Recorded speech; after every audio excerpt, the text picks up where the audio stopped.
Hello everyone, आज की इस वीडियो में हम बात करने वाले हैं सेमेस्टर 6 के लिए पॉलिटिकल साइंस। सब्जेक्ट का नाम है पर्सपेक्टिव ऑन पब्लिक एडमिनिस्ट्रेशन। इसका इंग्लिश वीडियो ऑलरेडी आ चुका है, यानी कि इंग्लिश मीडियम में ऑलरेडी आ चुका है वीडियो, और ये हिंदी में होने वाला है। और यहाँ पे आपको इस सब्जेक्ट के जितने भी मोस्ट इंपॉर्टेंट क्वेश्चन बनते हैं, सारे क्वेश्चन आपको इस सिंगल वीडियो में करा दिए जाएंगे, और इसकी पीडीएफ आपको हमारे टेलीग्राम ग्रुप से मिल जाएगी। ठीक है, तो आप टेलीग्राम में जरूर जुड़े। और ये जो है वीडियो, ये आपके लिए बहुत ज़्यादा हेल्पफुल होने वाली है, क्योंकि इसमें मैंने प्रीवियस ईयर में आए हुए क्वेश्चन भी ले रखे हैं। और आप मुझे इंस्टा पे फॉलो कर सकते हो, एकलव्य स्टडी पॉइंट, ये मेरा यूज़र नेम है। टेलीग्राम जरूर ज्वाइन करें, यहाँ पे आपको हमारी पीडीएफ नोट्स मिल जाएंगे। इसके लिए आपको क्या करना है, एकलव्य स्नातक 1, ये हमारे चैनल का नाम है टेलीग्राम पे, उसको जाके सर्च कीजिए, उसको ज्वाइन करो। आपको वहाँ पे क्या है, पीडीएफ मिल जाएगी। एक बार सिलेबस है, देख लीजिए। टोटल 4 आपकी यूनिट है, इसमें सारी यूनिट से सारे इंपॉर्टेंट क्वेश्चन आपको कराने वाला हूँ। तो सबसे पहला हमारा जो इंपॉर्टेंट क्वेश्चन है वो ये है, कौटिल्य के लोक प्रशासन के विकास में योगदान का संक्षिप्त विश्लेषण करें। कौटिल्य कौन? चाणक्य, ठीक है, जिनको हम चाणक्य के नाम से जानते हैं। इनको विष्णुगुप्त भी कहा जाता था। तो कौटिल्य के लोक प्रशासन के बारे में आपको बताना है कि लोक प्रशासन के विकास में इनका क्या योगदान है, ये आपको बताना है। तो देखिए, आज के समय में जो आप लोक प्रशासन देखते हो, जो एडमिनिस्ट्रेशन देखते हो, तो कहीं ना कहीं आपको जो बेहतर चीजें दिखती हैं। अगर आप प्राचीन समय में जाओगे, चाणक्य के समय में, तो वहां पे भी आपको वो चीजें दिखेंगी। ठीक है, लेकिन क्या है, आज के समय में और चाणक्य के समय में फर्क क्या आया है?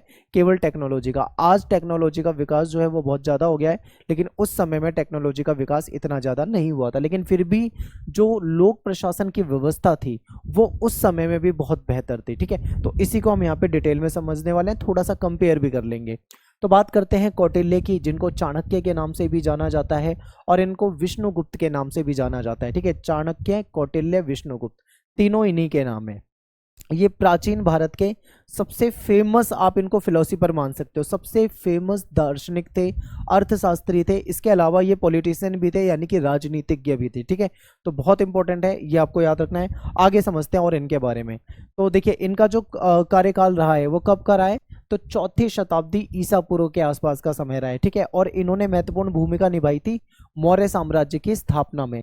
मौर्य साम्राज्य की जो स्थापना हुई थी, इसमें इनका बहुत महत्वपूर्ण योगदान रहा है। ठीक है, इनका सबसे प्रसिद्ध जो कार्य है वो है अर्थशास्त्र की रचना।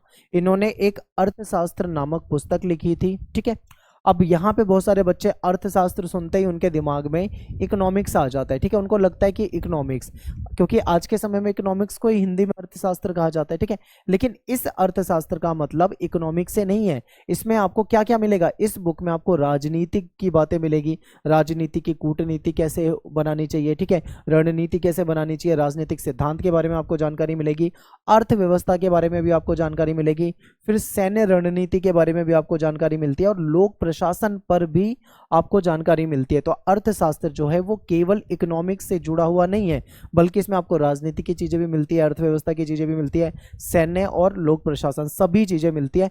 इसलिए ये जो इनकी बुक है अर्थशास्त्र, ये प्राचीन भारत के इतिहास के बारे में बहुत गहराई से, बहुत डिटेल में जानकारी हमको देती है। ठीक है, आगे चलते हैं।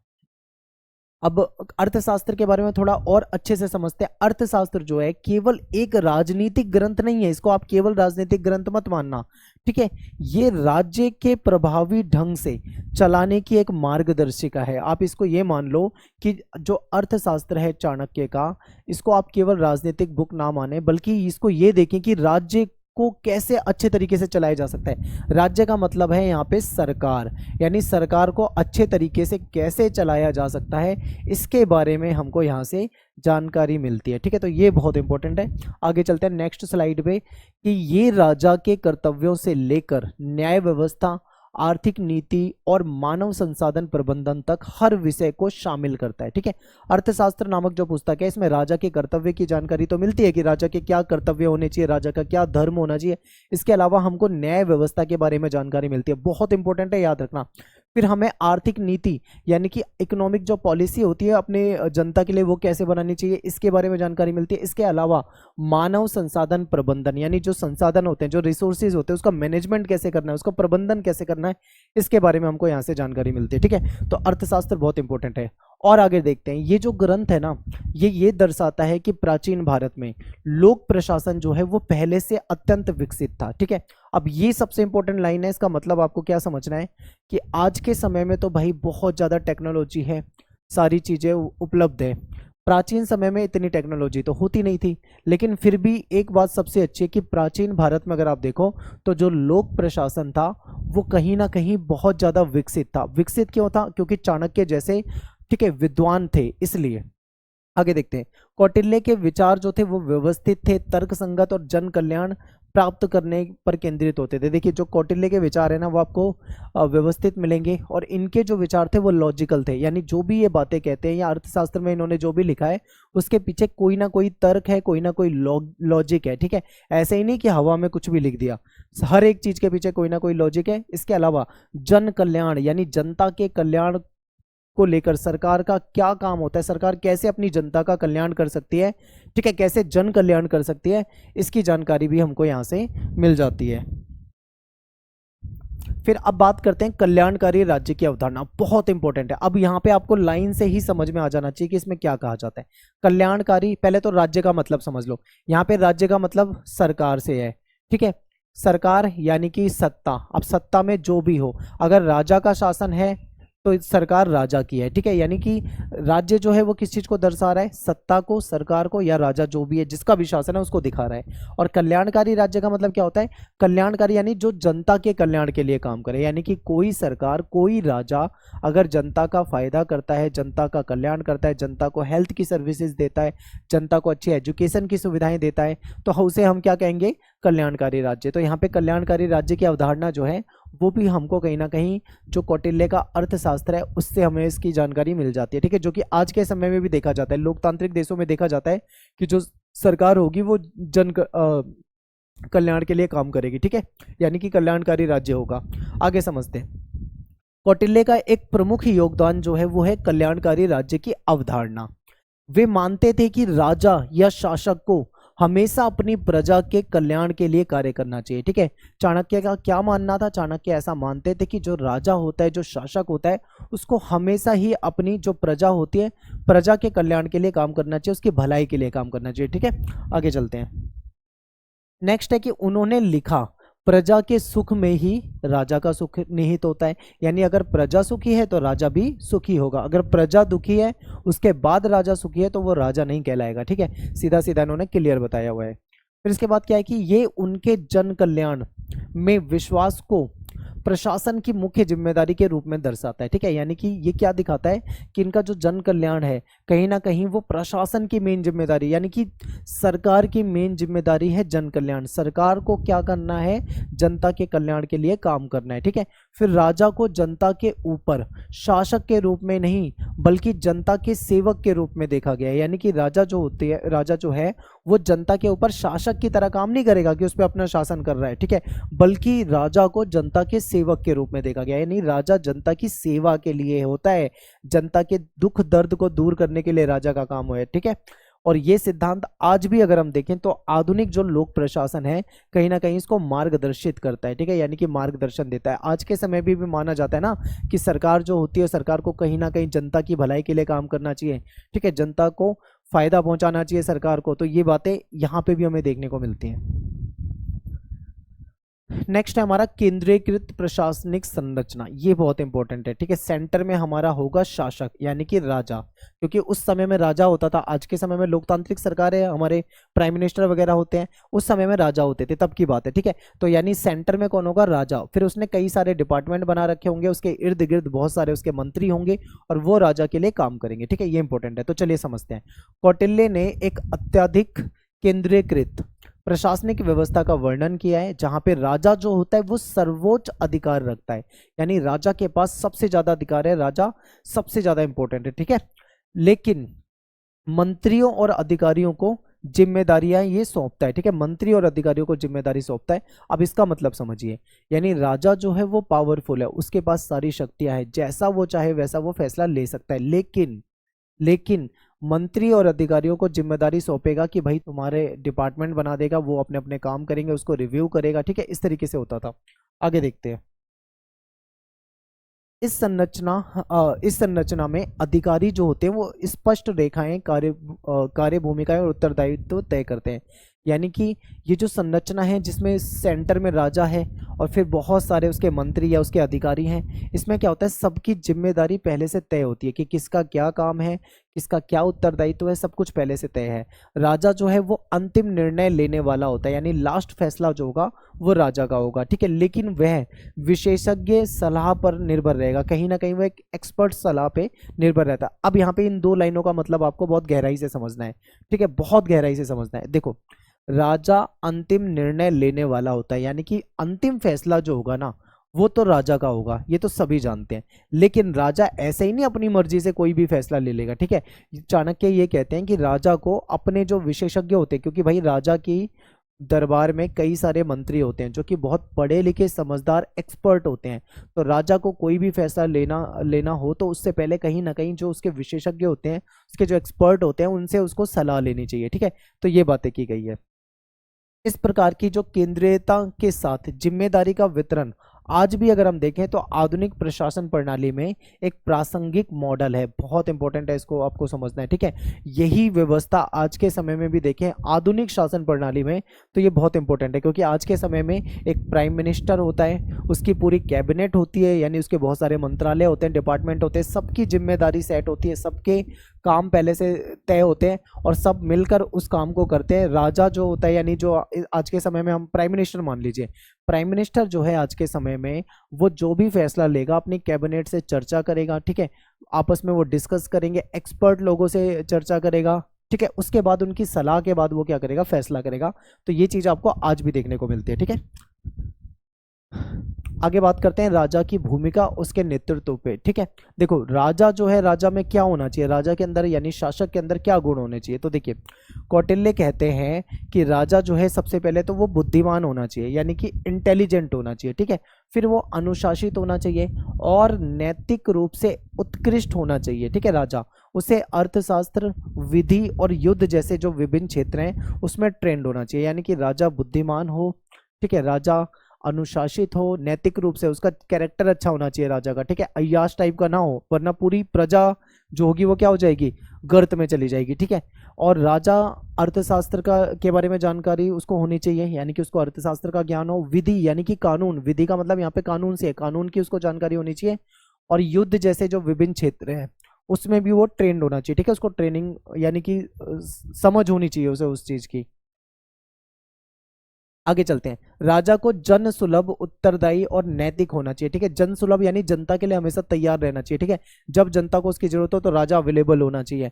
फिर उत्तरदायी यानी जिम्मेदार होना चाहिए राजा को, और नैतिक होना चाहिए यानी कि उसका कैरेक्टर अच्छा होना चाहिए, ठीक है। फिर नेतृत्व गुणों पर यह जोर कौटिल्य की सार्वजनिक सेवा में चरित्र के महत्व की गहरी समझ को दर्शाता है, ठीक है। अब देखो, चाणक्य ने जहां पे भी शासक की बात करी है हर जगह चरित्र की बात करी है, यानी कि शासक का चरित्र अच्छा होना चाहिए, और एक ऐसा सिद्धांत जिसे आधुनिक प्रशासनिक नैतिकता भी महत्व देती है, यानी आज के समय में भी कहा जाता है कि जो हमारे नेता होने चाहिए उनको उनका चरित्र अच्छा होना चाहिए, ठीक है।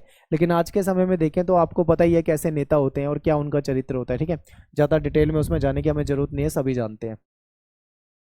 आगे देखते हैं, ये बहुत इंपॉर्टेंट है, बहुत ज़्यादा इंपॉर्टेंट है, तब भी और अब भी, क्योंकि आपको पता है देश के अंदर और देश के बाहर दोनों जगह रहते हैं गद्दार, ठीक है, जो देश को नुकसान पहुंचाने की फिराक में हमेशा से रहते हैं।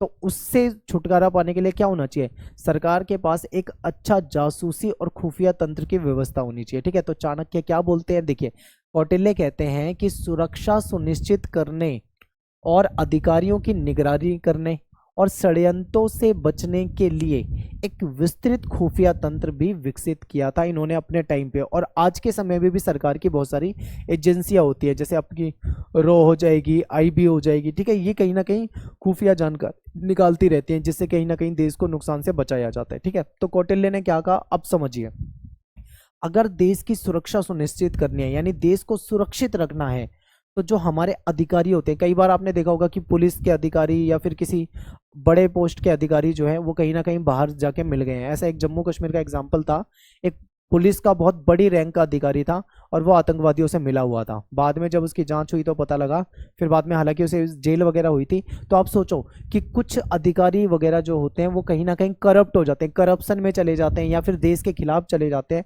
तो उस पर निगरानी रखना जरूरी है, ठीक है। अगर उन पर निगरानी रखी जाएगी उनको सही तरीके से समझा जाएगा तो कहीं ना कहीं क्या होगा, कहीं ना कहीं देश को सुरक्षित रखा जा सकता है। ठीक है, देश को षड्यंत्र से बचने के लिए भी कहीं ना कहीं एक खुफिया तंत्र होना चाहिए। ठीक है, कौन देश के खिलाफ षड्यंत्र कर रहा है, कोई देश को नुकसान पहुंचाना चाह रहा है, अगर आपके पास खुफिया तंत्र है तो आप उसको नुकसान होने से पहले ही कहीं ना कहीं बचा पाओगे। ठीक है, तो ये इसमें बताया गया है।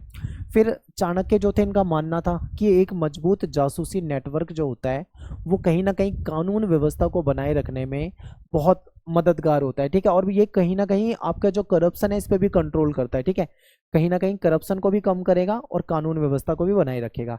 आज के प्रशासन में देखिए, आज के समय में अगर हम देखें तो आज के समय में इंटरनल ऑडिट होता है। इंटरनल ऑडिट का मतलब क्या है, मान लो किसी डिपार्टमेंट ने कोई काम किया, मान लो कोई भी डिपार्टमेंट XYZ, तो सरकार क्या करती है, उसका ऑडिट करवाती है। ऑडिट में क्या होता है, ऑडिट में ये देखा जाता है कि सरकार ने कितना रुपया, मतलब उस डिपार्टमेंट ने कितना रुपया खर्च, उसके पास कितना पैसा आया, उसकी आमदनी कितनी हुई और उसने कितना पैसा जन कल्याण में, जनता के कल्याण में लगाया।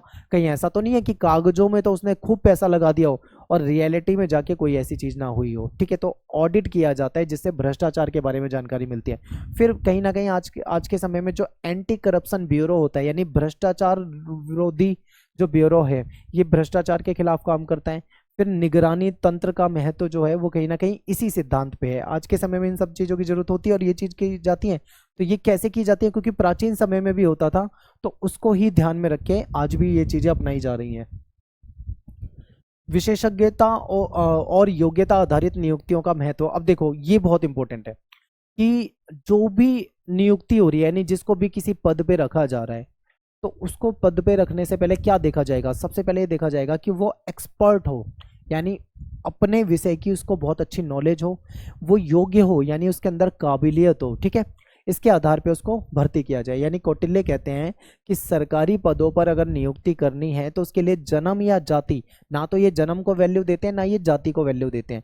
कहते हैं जन्म या जाति के स्थान पे उसकी योग्यता देखनी चाहिए, उसका कैरेक्टर या उसका चरित्र देखना चाहिए और उसकी ट्रेनिंग, यानी देखना चाहिए कि उसको कितना अपने विषय के बारे में जानकारी है, कितना वो ट्रेंड है। ठीक है, आज के समय में भी इस चीज़ को देखा जाता है। जो सरकारी पद होते हैं, सरकारी जो नौकरियां होती है, उसमें देखा जाता है कि भाई टैलेंटेड लोग आए। हालांकि कई जगह पर रिश्वत के जरिए भी लोग आ जाते हैं जो बिल्कुल भी टैलेंटेड नहीं होते, लेकिन फिर भी ये चीज़ें कौटिल्य ने उस समय में, यानी प्राचीन समय में बता दी थी कि अगर देश का भला करना है तो जो भी सरकारी पद पे आपको रखा जाना चाहिए वो ईमानदार होना चाहिए, योग्य होना चाहिए। ठीक है, आगे देखते हैं। वे कार्यों को व्यक्ति की क्षमताओं से मिलाने पर विश्वास रखते हैं, यानी कि सीधा सीधा मतलब इसका ये है कि विशेषज्ञता की बात कर रहे हैं कि जो भी आदमी रखा जाएगा वो एक्सपर्ट होना चाहिए। ठीक है, जिम्मेदार होना चाहिए, कार्यकुशल होना चाहिए, अपने काम में बेहतर होना चाहिए। ठीक है, नेक्स्ट पे चलते हैं। विस्तृत विभागीय संगठन, ये आपको इंपॉर्टेंट है, समझना है। आप देखते हो आज के समय में लोक प्रशासन में आप देखोगे तो बहुत सारे डिपार्टमेंट होते हैं, जैसे कि कृषि विभाग हो गया, ये कृषि के सारे काम देखेगा। शिक्षा विभाग हो गया, शिक्षा के सारे काम देखेगा। खेल विभाग हो गया, खेल के सारे काम देखेगा। ठीक है, इस तरीके से बहुत सारे विभाग होते हैं। ठीक है, तो आज के समय में जो विभाग होते हैं वो अपने अपने क्षेत्र के लिए काम करते हैं। तो ऐसा ही उस समय में, प्राचीन समय में भी था, यानी विस्तृत विभागीय संगठन। अर्थशास्त्र, यानी जो उनकी जो बुक है अर्थशास्त्र, इसमें फंड के बारे में, एग्रीकल्चर यानी कृषि के बारे में, ट्रेड यानी कि व्यापार के बारे में, जस्टिस यानी कि न्याय के बारे में, डिफेंस यानी कि रक्षा के बारे में, ठीक है, ऐसे विभागों का वर्णन मिलता है। यानी रक्षा विभाग हो गया, न्याय विभाग हो गया, व्यापार, कृषि, ये सारे विभाग हैं, और जिनमें प्रत्येक का संचालन जो है एक अध्यक्ष के द्वारा होता है। यानी हर डिपार्टमेंट को चलाने वाला एक अध्यक्ष होता है। अब इसकी पूरी एक श्रृंखला होती है। अध्यक्ष बोले तो जैसे मान लो कृषि विभाग का एक अध्यक्ष है जो सबसे बड़ा लीडर है, फिर उसके नीचे और अधिकारी होंगे, उसके नीचे और कर्मचारी होंगे, उसके नीचे और कर्मचारी होंगे। तो इस तरीके से पूरा सर्कल चलता है और सबसे ऊपर जो होता है एक, आप ये लगा लो, अध्यक्ष होता है। ठीक है, तो यही व्यवस्था प्राचीन समय में होती थी। हर अधिकारी के जो काम होते हैं, जिम्मेदारी होती है, वो स्पष्ट होती है, बिल्कुल निर्धारित होती है। उसकी नियुक्ति कैसे होगी, उसको ट्रेनिंग कैसे दी जाएगी, उसको वेतन क्या मिलेगा, हर चीज के नियम बनाए गए थे। ठीक है, प्राचीन समय में, जो कि आज के समय में भी होता है। ये विभागीकरण जो है ना, आज की नौकरशाही और मंत्रालय और विभागों की संरचना के समान है। जैसे आज के समय में जो नौकरशाही यानी कि ब्यूरोक्रेसी है, जो अधिकारी कर्मचारी लोग होते हैं, तो जैसे आज के समय में जो मंत्रालय हैं, जो डिपार्टमेंट है, कहीं ना कहीं ये ऐसा ही प्राचीन समय में भी होता था, चाणक्य के समय में। ठीक है, आगे चलते हैं।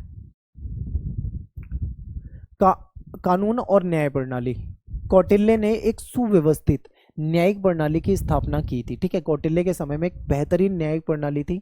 ये कानून के शासन और सभी के लिए समान न्याय में विश्वास रखते थे। इनका कहना यह था कि देश में कानून का शासन होना चाहिए, सभी को कानून को मानना चाहिए, फॉलो करना चाहिए, कानून से डरना चाहिए। ठीक है, कानून के खिलाफ किसी को नहीं जाना चाहिए और सबको न्याय मिले, इस चीज़ पे ये विश्वास करते थे। अदालत, न्यायाधीश और कानूनी प्रक्रियाओं का इन्होंने बहुत डिटेल में वर्णन करा है अर्थशास्त्र में। ठीक है, दंड ऐसे, यानी जो सजा मिले, मान लो कोई व्यक्ति अगर अपराध करे तो उसको इतना भयानक दंड मिलना चाहिए कि वो दोबारा अपराध करने की कभी सोच भी ना सके, यानी उसको हतोत्साहित कर दिया जाए बिल्कुल। ठीक है, और जो जो सुनवाई हो, यानी कि जैसे अदालत में सुनवाई होती है तो सुनवाई जो हो निष्पक्ष होनी चाहिए, किसी का पक्ष नहीं लेना, त्वरित यानी तुरंत होनी चाहिए। सार्वजनिक सुनवाई पर कौटिल्य का जोर जो था वो आधुनिक विधिक, प्रशासनिक और प्रणालियों की नींव रखता है। ठीक है, जैसा मतलब उस समय में न्याय व्यवस्था थी उसी तरीके से आज के समय में भी कहीं ना कहीं न्याय व्यवस्था को रखना चाहिए। ठीक है, न्याय व्यवस्था निष्पक्ष होनी चाहिए, तुरंत होनी चाहिए और सार्वजनिक सुनवाई पे कहीं ना कहीं ज़्यादा सरकार को ध्यान देना चाहिए। ठीक है, आर्थिक प्रशासन, क्योंकि भाई किसी भी अर्थव्यवस्था को चलाने के लिए एक बेहतरीन आर्थिक प्रशासन चाहिए। ठीक है, अच्छी पॉलिसी चाहिए। तो कौटिल्य ने आर्थिक नीतियों को ज़्यादा महत्व दिया है। उन्होंने टैक्स यानी कर जो होता है, कर व्यवस्था यानी जो टैक्सेशन होता है, फिर बजट को निर्माण करने की जो व्यवस्था है, संसाधनों का जो मैनेजमेंट करना है या व्यापार का नियमन करना है, इसके बारे में बहुत डिटेल में इन्होंने चर्चा की है। इन्होंने ये सुझाव दिए कि जो टैक्स होना चाहिए ना वो उचित होना चाहिए। ठीक है, टैक्स ऐसा ना लगा दो जनता पे कि जनता टैक्स के बोझ में मर जाए। ठीक है, यानी कि जनता पे ज़्यादा टैक्स का बोझ नहीं डालना चाहिए। और फिर इन्होंने कहा है कि राज्य के स्वामित्व वाले उद्यमों को बढ़ावा दिया जाने चाहिए। ठीक है, यानी कि जो सरकारी उद्यम है जो उस पर बढ़ावा दिया जाना चाहिए। इसके अलावा निजी व्यापार को नियंत्रित किया जाना। ठीक है, यानी निजी व्यापार को कंट्रोल में रखना चाहिए। आर्थिक नियोजन यानी बेहतरीन प्लानिंग होनी चाहिए। ठीक है, इस तरीके से तो आज के समय में भी देखें तो ये कहीं ना कहीं बहुत ज़्यादा प्रासंगिक है, आज भी लोगों की यही डिमांड रहती है। ठीक है, फिर जवाबदेही और नियंत्रण तंत्र। अब देखो, अधिकारी लोग होते हैं वो सारे काम करते हैं, अब अधिकारियों की जवाबदेही होनी चाहिए। ठीक है, उन पे निगरानी रखी जाए, उनकी रिपोर्टिंग की जाए, उनका परीक्षण यानी ऑडिट किया जाए, कहीं कोई गड़बड़ तो नहीं हो रहा, ऐसा तंत्र विकसित किए। ठीक है, इन्होंने विकसित किया था, ऐसा तंत्र इनके समय में था, ऐसा ही तंत्र आज के समय में भी होता है। इसमें क्या होता है, रेगुलर निरीक्षण किया जाता है, रिकॉर्ड संभाल के रखे जाते हैं, अगर कोई भ्रष्टाचार में पकड़ा जाता है तो उसको सजा दी जाती है। ठीक है, और इससे क्या होता है, इनका मानना यह है कि अगर जवाबदेही तय हुई तो ठीक है, अगर जवाबदेही तय नहीं हुई तो सत्ता का दुरुपयोग हो सकता है। मान लो अगर किसी अधिकारी की जवाबदेही तय नहीं है तो वो सत्ता का दुरुपयोग करेगा ही करेगा, इसलिए जवाबदेही तय होनी चाहिए। ठीक है, ये इंपॉर्टेंट है। अब यहाँ पे अपना क्वेश्चन बिल्कुल खत्म हो जाता है। जब आपका कोई भी क्वेश्चन खत्म हो जाए तो आपको लास्ट में ना निष्कर्ष लिखना, बेशक से 4 लाइन लिख देना पर निष्कर्ष जरूर लिखना। अब जैसे पूरे क्वेश्चन का निष्कर्ष मैं आपको बता देता हूँ। कौटिल्य की स्थायी विरासत, यानी कौटिल्य का जो लोक प्रशासन है उसके विकास में बहुत महत्वपूर्ण योगदान रहा है। वो व्यापक और दूरदर्शी, यानी वो बहुत लंबे समय की सोच सकते थे। अर्थशास्त्र उन्होंने जो लिखी थी, अर्थशास्त्र के माध्यम से दुनिया को इन्होंने शासन का एक बेहतरीन मॉडल दिया था। ठीक है, जिसमें जन कल्याण पे ज़्यादा ध्यान दिया गया था और इस पे अनुशासन की बात की गई थी। ठीक है, और विभिन्न जो डिपार्टमेंट होते हैं उसके बारे में जानकारी दी गई थी। अभी तक हमने जो भी पढ़ा है ना वो सारे पॉइंट आप एक एक दो दो लाइन में बता दोगे कि नेतृत्व, प्रशासन, न्याय व्यवस्था, इन सब चीज़ों के बारे में डिटेल में हमको अर्थशास्त्र से पता लगता है। ठीक है, तो ये सारी चीज़ें आप लिख सकते हो और यहाँ पे आप ना भी आए तो बना के भी लिख दो, लेकिन आपको पेपर में लिखना जरूर है। ठीक है, ताकि आप अच्छे तरीके से इसको कर पाओ। तो यहाँ पे अपना पहला क्वेश्चन खत्म हो जाता है। अब बात करते हैं दूसरे क्वेश्चन की। लोक प्रशासन के विकास के विभिन्न चरणों पर चर्चा कीजिए। जो लोक प्रशासन होता है यानी कि जो पब्लिक एडमिनिस्ट्रेशन होता है उसका जो विकास है उसके अलग अलग जो स्टेप है यानी जो चरण है उसके बारे में आपको चर्चा करनी है, डिटेल में आपको उसके बारे में बताना है। तो देखिए, लोक प्रशासन को समझते हैं। तो लोक प्रशासन क्या है? लोक प्रशासन इस बारे में है कि सरकार कैसे संगठित होती है और वो अपनी योजनाओं और सेवाओं को जनता तक कैसे पहुंचाती है। ठीक है, लोक प्रशासन का मतलब क्या है? सिंपल भाषा में समझें तो सरकार कैसे बनती है, कैसे संगठित होती है और कैसे वो पॉलिसी बनाकर जनता को लाभ पहुंचाती है। ठीक है, और अपनी योजना और अपनी सेवाओं को जनता तक कैसे पहुंचाती है, ये होता है लोक प्रशासन। ठीक है ये देश को सुचारू रूप से यानी सही तरीके से चलाने में कहीं ना कहीं मदद करता है। और समय के साथ साथ लोक प्रशासन के काम करने के जो तरीके हैं उसमें काफी ज्यादा बदलाव आया है। तो देखिए, अभी हमने इससे पहले वाले क्वेश्चन में क्या पढ़ा था, कौटिल्य के समय में लोक प्रशासन, तो कौटिल्य के समय में और अब के समय में बहुत ज्यादा फर्क आया है, क्योंकि टेक्नोलॉजी समय समय पे बदलती रहती है। तो टेक्नोलॉजी कहीं ना कहीं लोक प्रशासन में अपना योगदान निभाती है। ठीक है, कैसे निभाती है इसको हम आगे डिटेल में बिल्कुल जानेंगे। तो पहले क्या होता था, पहले जो होते थे पुराने जो तरीके होते थे उस पे आधारित होता था, लेकिन अब आधुनिक विचार का उपयोग ये करता है और कई अलग अलग क्षेत्रों में ज्ञान को ये शामिल करता है। आपको पता है कि आज के समय में क्या है, दुनिया भर में अलग अलग तरह की शासन व्यवस्था है। मान लो कोई शासन व्यवस्था व्यवस्था किसी देश में बहुत ज्यादा कामयाब हो जाती है, ठीक है, तो उससे कुछ ना कुछ सीखकर दूसरे देश भी उसको अपनाने की कोशिश करते हैं। ठीक है, यानी कि समय समय पे अब लोक प्रशासन में कहीं ना कहीं ज्ञान की वजह से बदलाव आ रहा है। ये बदलाव जो है आपको राजनीति, समाज, अर्थव्यवस्था और सोचने के जो नए तरीके हैं इसमें जो परिवर्तन आया है इसके कारण आपको देखने को मिलता है। ठीक है, नेक्स्ट है कि शास्त्रीय काल यानी 19वीं सदी के अंत से 20वीं सदी की शुरुआत का जो समय था उसको शास्त्रीय काल या फिर क्लासिकल एरा के रूप में देखा जाता है। तो इसको समझते हैं, तो शास्त्रीय काल जो है ये लोक प्रशासन को एक अनुशासन के रूप में शुरू करने का चरण माना जाता है। ठीक है, और इस काल में क्या हुआ था, इस काल में देखा जाता था कार्यकुशलता, संरचना और जो पदानुक्रम है इस पे ज्यादा जोर दिया जाता था। यानी जो लोक प्रशासन होगा वो अच्छे तरीके से काम कर सके, एक बेहतरीन संरचना हो और पदानुक्रम यानी कि पद, ठीक है, ये जो चीजें हैं इस पे ज्यादा पहले फोकस किया जाता था। इस अवधि के जो प्रमुख विचारक हैं, जो विद्वान रहे हैं, जो इस काल के थे, इसमें आता है सबसे पहले नाम वुडरो विल्सन, जो आपने कहीं ना कहीं पढ़ा होगा। मैक्स वेबर भी आपने पढ़ा होगा, फिर फ्रेडरिक टेलर जो है इनके बारे में आपने पढ़ा होगा। ये सारे जो हैं ये शास्त्रीय काल से रिलेटेड विद्वान हैं। ठीक है, देखो आप मेरे पीछे इनकी इमेज भी देख सकते हो, आप यहाँ पे इमेज भी देख सकते हो इनकी। ठीक है, अब इनके बारे में देखते हैं इनके क्या विचार है। सबसे पहले बात करते हैं विल्सन। विल्सन जो थे ये इन्होंने जोर दिया कि लोक प्रशासन का अध्ययन जो है राजनीति से अलग करके किया जाना चाहिए। ठीक है, यानी इन्होंने लोक प्रशासन को पॉलिटिकल साइंस यानी राजनीति से बिल्कुल अलग ही सब्जेक्ट माना है। देखो इसीलिए कई बार इसको पॉलिटिकल साइंस से थोड़ा सा अलग करके देखा जाता है, क्योंकि लोक प्रशासन को एक कला, एक अलग ही डिसिप्लिन के रूप में देखा जाता है।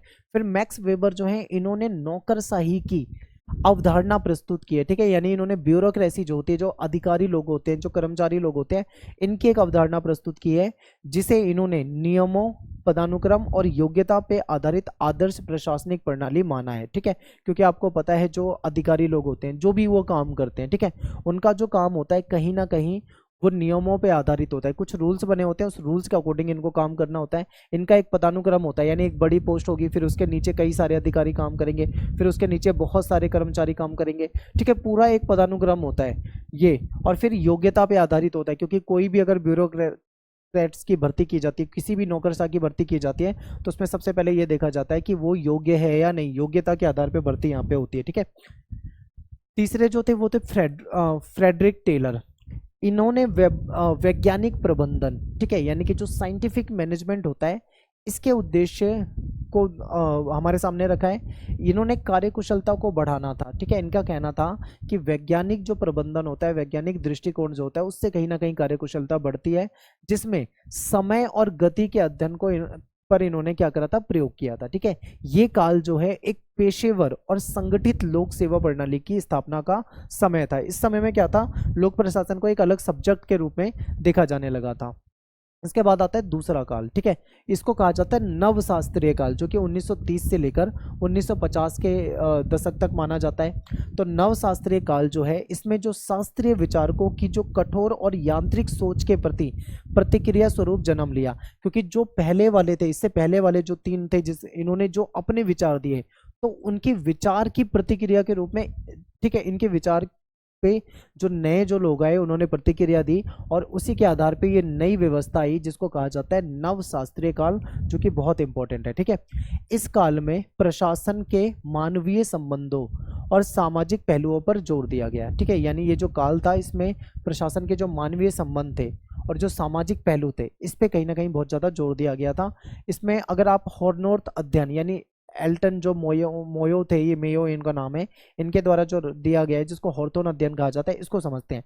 इसमें इन्होंने दिखाया कि जब मजदूर यानी जो श्रमिक होते हैं उनकी सामाजिक आवश्यकताओं का ध्यान रखा गया तो उनकी उत्पादकता बढ़ गई। ठीक है, यानी इन्होंने कहा कि जब सरकार ने मजदूरों की सामाजिक जो आवश्यकता है, उनकी जो नीड है, उस पर ध्यान देना शुरू किया तो कहीं ना कहीं उनका प्रोडक्शन बढ़ गया। ठीक है, अब देखो ये क्या कहना चाह रहे हैं।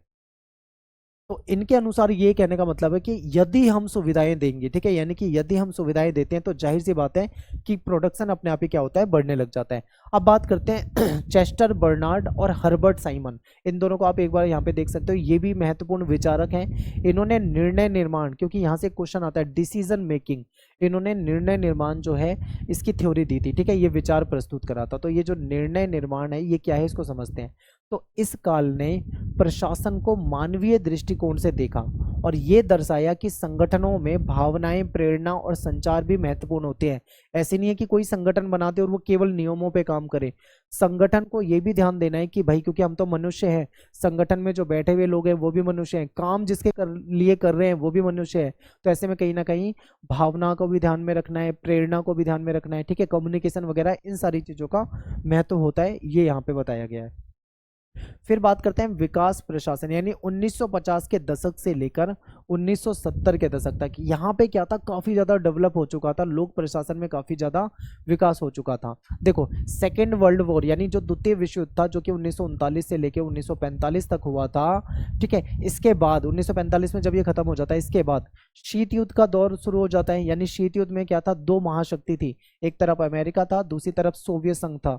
इन दोनों के बीच में 1945 से लेकर 1991 तक जो एक माहौल चला जिसको हम शीत युद्ध कहते हैं। ठीक है, कि इसके बाद यानी शीत युद्ध के दौरान एशिया, अफ्रीका और लैटिन अमेरिका के जो कई देश थे ये स्वतंत्र हुए थे। बिल्कुल आपको पता है कि ज्यादातर देश जो हैं, बहुत सारे देश जो हैं वो सेकेंड वर्ल्ड वॉर के बाद आजाद हुए हैं। सेकेंड वर्ल्ड वॉर कब खत्म हुआ है, 1945 में। और भारत को भी अगर आप देखो तो भारत भी 1947 में आजाद हुआ। श्रीलंका को देखो तो श्रीलंका 1948 में आजाद हुआ। ऐसे ही बहुत सारे देश जो कि अफ्रीका के होंगे, एशिया के होंगे, लैटिन अमेरिका के होंगे, ये देश आजाद हुए थे।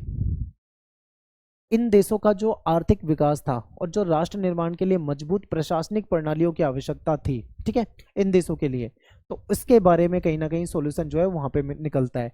फिर फ्रेड डब्ल्यू रिक्स, इनका नाम याद रखना, फ्रेड डब्ल्यू रिक्स, ये जो विद्वान है इन्होंने इस पर ध्यान केंद्रित किया कि लोक प्रशासन पारंपरिक समाजों को आधुनिक बनाने में कैसे सहायक हो सकता है। यानी कि जो पारंपरिक समाज हैं, जो एक पुरानी प्रथा पे चले आ रहे हैं, अगर वो लोक प्रशासन कैसे उन समाजों को आधुनिक यानी कि मॉडर्न बना सकता है। ठीक है, इस पे इन्होंने क्या करा, ध्यान केंद्रित किया। फिर विकास प्रशासन का मतलब यही है कि लोक प्रशासन का विकास करना। तो विकास प्रशासन की जो अवधारणा है इसका जन्म होता है ऐसा प्रशासन जो कृषि, स्वास्थ्य, शिक्षा, उद्योग, इन सब की प्रगति का समर्थन करता हो, यानी डेवलपमेंट की बात करता हो, उसे विकास प्रशासन कहा जाता है। ठीक है, ये एक नई अवधारणा या एक नया कॉन्सेप्ट है। ये उद्देश्य आधारित है क्योंकि इसमें एक उद्देश्य होता है। जैसे कृषि का विकास करना है तो एक उद्देश्य लेकर चल रहे हैं। ठीक है, शिक्षा का विकास करना है तो उसका एक उद्देश्य लेकर चल रहे हैं। तो ये उद्देश्य आधारित है। फिर परिणाम केंद्रित, यानी कि परिणाम, रिजल्ट केंद्रित भी है। और तेज सामाजिक आर्थिक परिवर्तन लाने के लिए इसको डिजाइन किया गया था। ठीक है, ये जो विकास आप पढ़ रहे हो ना, विकास प्रशासन, ये क्या था, इसके तहत मेनली विकास करना था। किस चीज़ का विकास करना था, चाहे वो कृषि का हो, चाहे वो स्वास्थ्य का हो, चाहे वो शिक्षा का हो, चाहे उद्योग का हो, इसके विकास को ये समर्थन करता है। ये उद्देश्य पे आधारित है। ठीक है, परिणाम केंद्रित है और तेजी से कहीं ना कहीं परिवर्तन लाने की ये बात करता है। तो ये बहुत महत्वपूर्ण है, याद रखना है आपको। तुलनात्मक लोक प्रशासन 1950 के दशक से लेकर 1970 के दशक तक। ठीक है, ये समझिए। इस चरण में क्या होता है, ये चरण तब उभरा जब विद्वानों ने विभिन्न देशों और संस्कृतियों की प्रशासनिक प्रणालियों की तुलना करना शुरू करा। तुलनात्मक का मतलब ही क्या होता है, अलग अलग देशों की जो व्यवस्था है उसकी तुलना करना है। इसमें क्या होता है, जैसे एक अफ्रीका के देश में जो लोक प्रशासन है उसकी तुलना एशिया के देश के लोक प्रशासन से कर देना। ठीक है, तो इससे तुलनात्मक अध्ययन किया गया।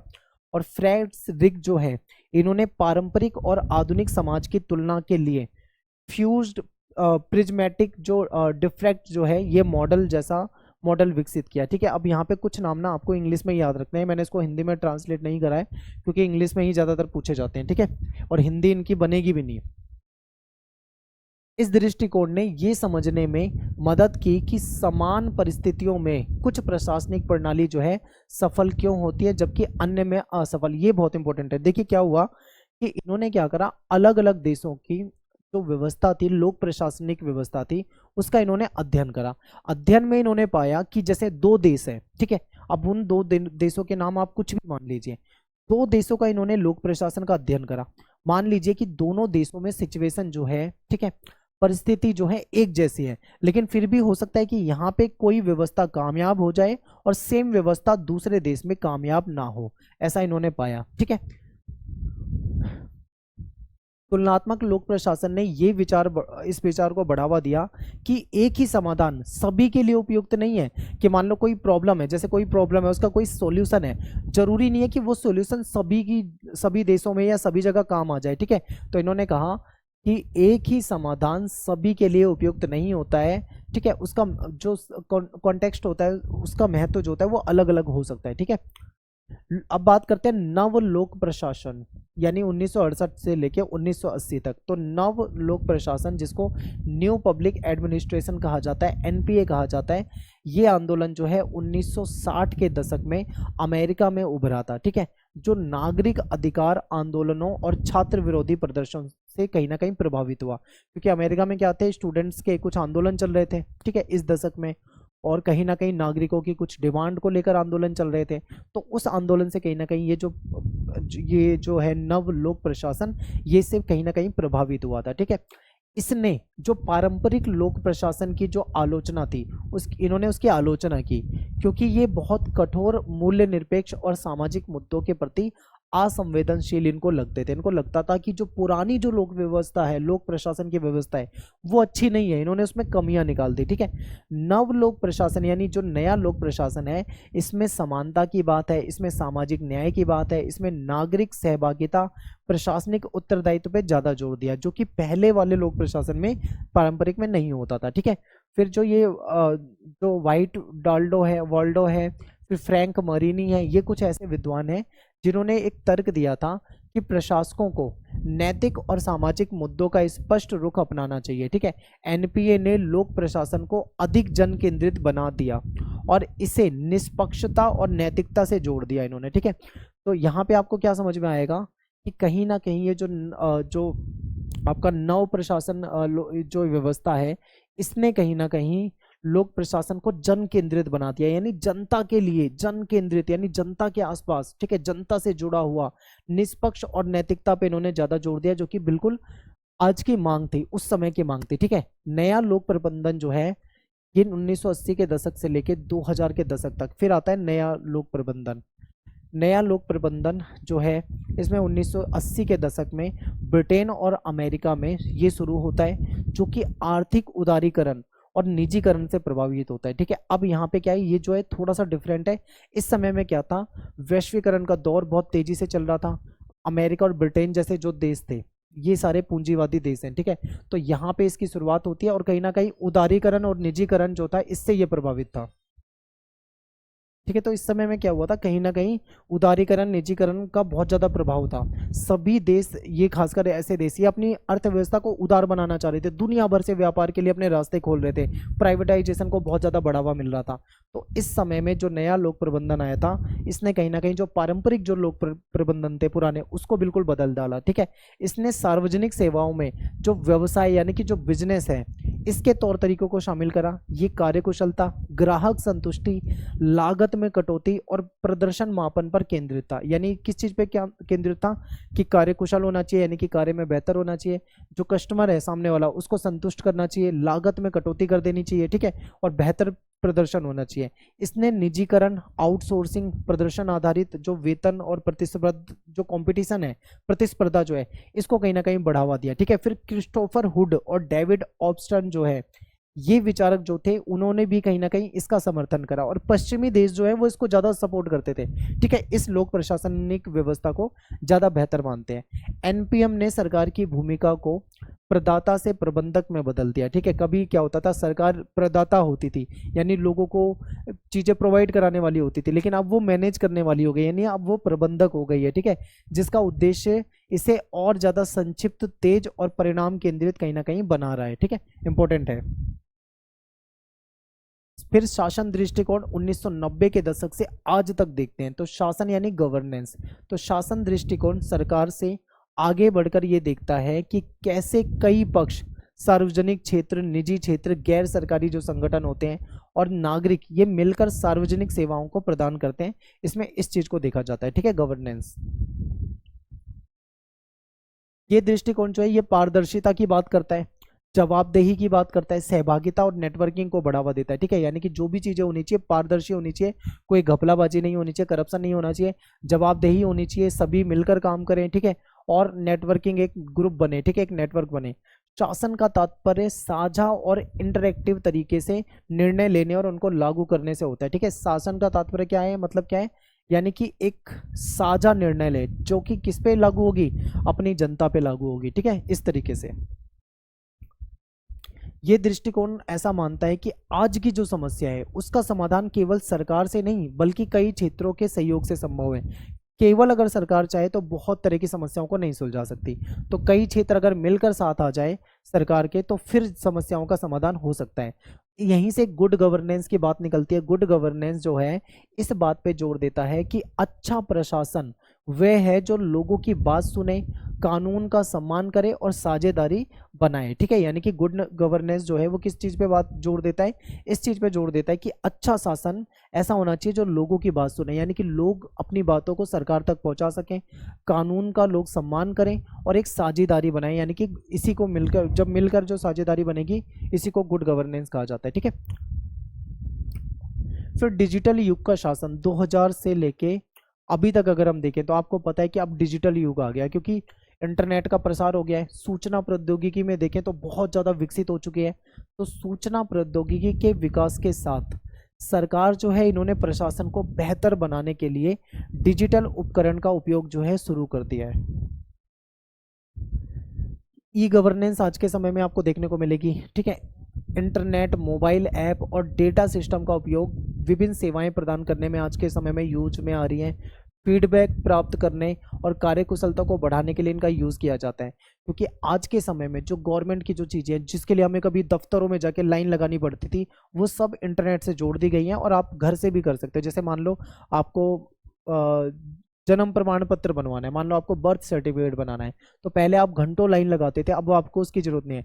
आप घर बैठे ऑनलाइन अप्लाई कर सकते हो, बन के आप आ भी जाएगा, आप ऑनलाइन डाउनलोड भी कर सकते हो। तो दुनिया भर की सुविधाएं जो है वो कैसे हो पाई है, लोक प्रशासन इतना सरल, इतना आसान कैसे हो पाया है, क्योंकि आज के समय में क्या है, सुविधाएं उपलब्ध है। ठीक है, ऑनलाइन टैक्स फाइलिंग, आप टैक्स ऑनलाइन फाइल कर सकते हो, आधार वगैरह बना सकते हो, डिजिटल स्वास्थ्य रिकॉर्ड रख सकते हो। ठीक है, और शिकायत निवारण पोर्टल जैसी सेवाएं उपलब्ध है जहां पे आप शिकायत भी कर सकते हो किसी डिपार्टमेंट की। ये किस लिए है, ये पारदर्शिता को लाने के लिए। ठीक है, किसी भी सरकारी काम को तेज करने के लिए।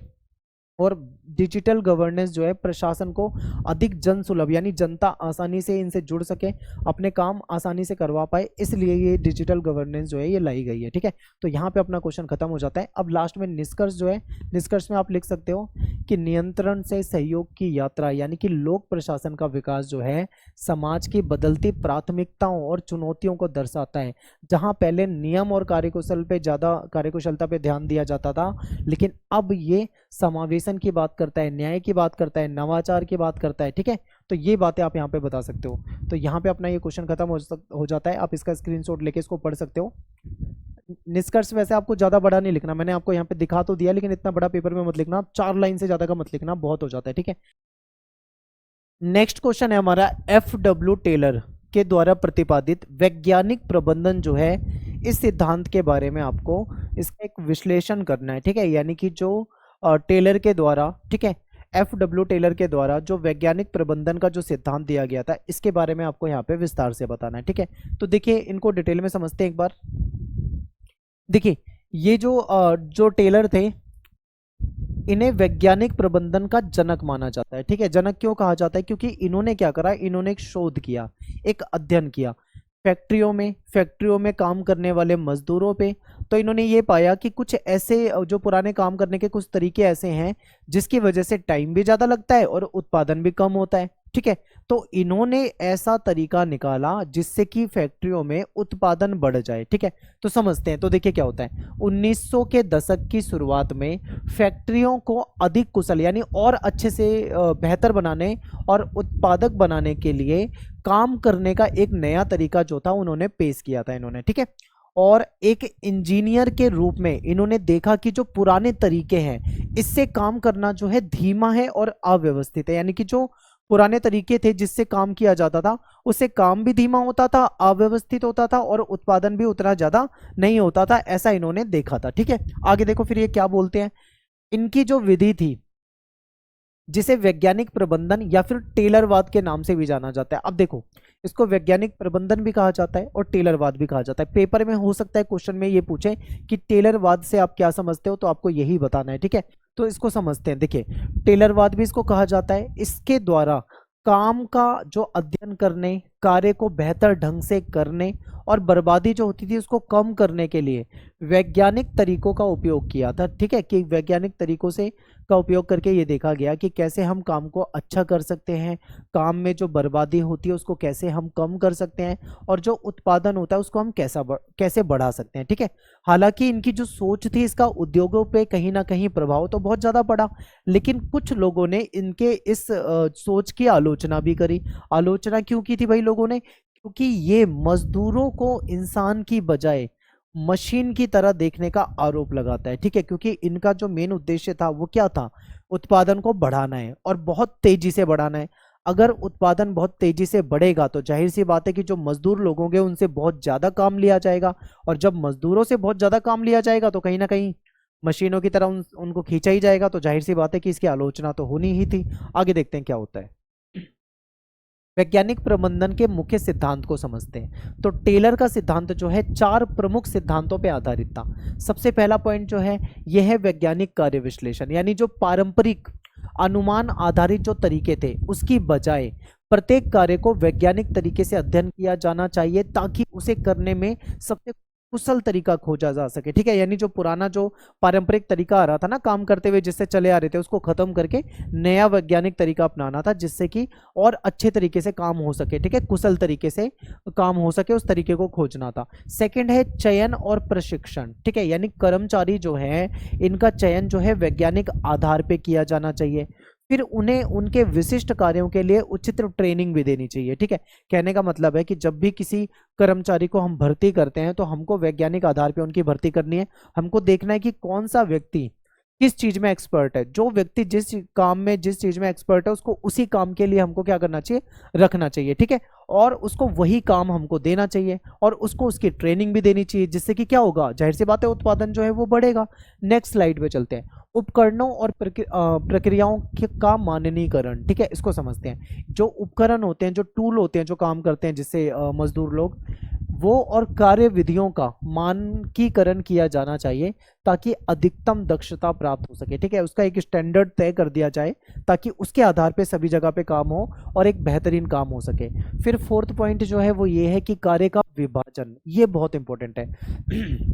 योजना बनाना और उसका क्रियान्वयन दो अलग अलग भूमिकाएं होनी चाहिए। ठीक है, योजना बनाना एक अलग काम है, उस योजना को लागू करना एक अलग काम है।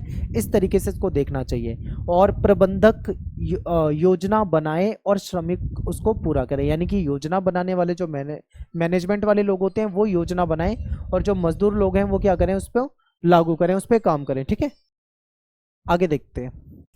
इन सिद्धांतों का उद्देश्य था उत्पादन में उत्पादकता को बढ़ाना। ठीक है, ताकि उत्पादकता बढ़ सके और बर्बादी जो हो रही थी वो कम हो सके और परिणाम जो है उसको पूर्व जो अनुमान होता था उसे सुनिश्चित करना कि कैसे, मतलब क्या क्या मतलब हमको मिल जाएगा, उद्देश्य पहले से निर्धारित कर लिया जाए ताकि बेहतर से बेहतर मतलब काम की कोशिश की जाए और मैक्सिमम से मैक्सिमम क्या हो सके, उत्पादन मिल सके। इसलिए ये तकनीक जो थी इसको अपनाने की बात की गई थी। वैज्ञानिक कार्य नियोजन, इसको समझते हैं। तो देखिए, टेलर ने समय और गति अध्ययन की अवधारणा इसकी। टेलर जो थे इन्होंने समय और गति अध्ययन की जो अवधारणा थी उसको पेश किया था, जिसके माध्यम से कार्य को छोटे छोटे और सरल हिस्सों में विभाजित किया गया। ठीक है, यानी कि इन्होंने क्या करा, जो समय था उसको छोटे छोटे हिस्सों में इन्होंने क्या करा, विभाजित कर लिया। ठीक है, काम जो था वो छोटे छोटा हिस्से में हो जाएगा, आसानी से हो सकेगा, सरल तरीके से हो सकेगा। और हर कार्य की समय सीमा निर्धारित कर दी गई कि कौन सा काम करने में कितना टाइम लगेगा, वो पहले से ही निर्धारित कर दिया गया, ताकि जो मजदूर लोग हैं, जो काम करने वाले लोग हैं, वो इस चीज़ का ध्यान रखें कि जैसे मान लो कोई काम 4 आवर में होना है तो उसको 4 आवर के अंदर अंदर उसको कंप्लीट कर दें। ठीक है, और ये तय किया जा सके कि उसे पूरा करने में कितना समय लगना चाहिए, और उसे करने का सबसे बेहतरीन तरीका क्या होगा ये भी पहले से डिसाइड हो जाएगा। ठीक है, कि किस तरीके से काम को करना है और कितने घंटे कितने समय के अंदर उसको कर देना है, ये सारी चीजें, यानी इसी को कहते हैं वैज्ञानिक कार्य का नियोजन। नियोजन का मतलब होता है प्लानिंग, यानी कि पूरे काम की पहले से प्लानिंग करना। ठीक है, आगे चलते हैं। इस कार्य नियोजन की विधि ने काम को अधिक कुशल बनाया, काम और अच्छे से होने लगा, लेकिन इसे बहुत दोहरावपूर्ण और कठोर भी बना दिया गया। ठीक है, अब क्या था, इसको बहुत ज्यादा कठोर बना दिया गया तो कहीं ना कहीं इसका मजदूरों पे नुकसान भी हो रहा होगा।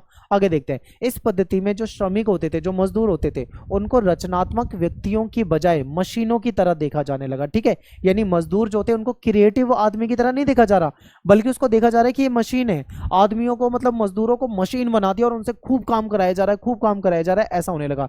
इससे उत्पादकता में तो वृद्धि हुई, जाहिर सी बात है, अगर किसी भी व्यक्ति से बहुत ज्यादा काम कराओगे तो उत्पादन तो बढ़ेगा, लेकिन जो मजदूर थे इनकी संतुष्टि की कीमत में, यानी इनको सेटिस्फेक्शन नहीं था, ये इस चीज से दुखी थे, मजदूरों में कहीं ना कहीं इस चीज का विरोध था। ठीक है, ये सब था। इसके बाद है विभेदात्मक प्रति इकाई भुगतान प्रणाली, इसको समझते हैं। तो देखिए, टेलर की एक प्रमुख देन थी विभेदात्मक प्रति इकाई भुगतान प्रणाली।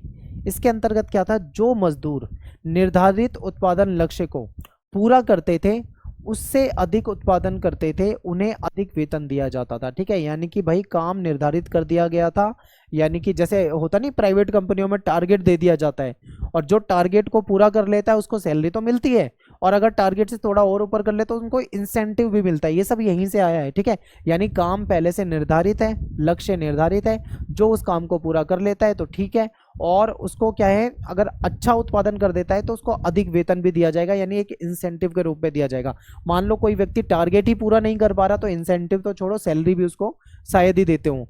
तो वहीं जो श्रमिक लक्ष्य से कम उत्पादन करते थे उन्हें कम वेतन प्राप्त होता था, यानी कि जो जो टारगेट रखा गया है, जो टारगेट को पूरा करते हैं उनको ज्यादा वेतन मिलेगा, लेकिन जो लोग टारगेट को पूरा नहीं कर पाते उनको वेतन जो है वो कम मिलेगा। ये कर्मचारियों को बेहतर प्रदर्शन करने के लिए प्रेरित करने के उद्देश्य से किया गया था। ठीक है, ऐसा इन्होंने क्यों किया था, इन्होंने ये सोच के किया था कि जो कर्मचारी होंगे उनको जब ज्यादा पैसा मिलेगा तो वो ज्यादा मेहनत करेंगे, ज्यादा से ज्यादा एफर्ट लगाएंगे, ज्यादा एफर्ट लगाएंगे तो काम ज्यादा होगा, उत्पादन ज्यादा होगा तो पैसा भी ज्यादा मिलेगा। इन्होंने ये सोच के करा था। हालांकि इससे अल्पकालिक रूप में से उत्पादकता में वृद्धि हुई, यानी एक छोटे समय में तो देखा जाए तो उत्पादक बढ़ा, लेकिन इससे अस्वस्थ प्रतिस्पर्धा, तनाव और कई बार मात्रात्मक लक्ष्य प्राप्त करने के लिए होड़ की गुणवत्ता की अनदेखी जैसी समस्याएं भी उत्पन्न होने लगी। ठीक है, इससे कुछ समय के लिए फायदा हुआ कि उत्पादन बढ़ गया, लेकिन इसके बहुत सारे नुकसान हुए। इससे क्या हुआ, एक बेकार कंपटीशन हो गया। ठीक है, ऐसा कंपटीशन जो कि मतलब सही नहीं था। फिर लोग जो मजदूर जो थे वो टेंशन में रहने लगे, तनाव में रहने लगे, क्योंकि उनको ये पता था अगर हम नहीं कर पाए टारगेट पूरा तो हमको सैलरी कम मिलेगी, तो ये इनके लिए टेंशन की बात थी।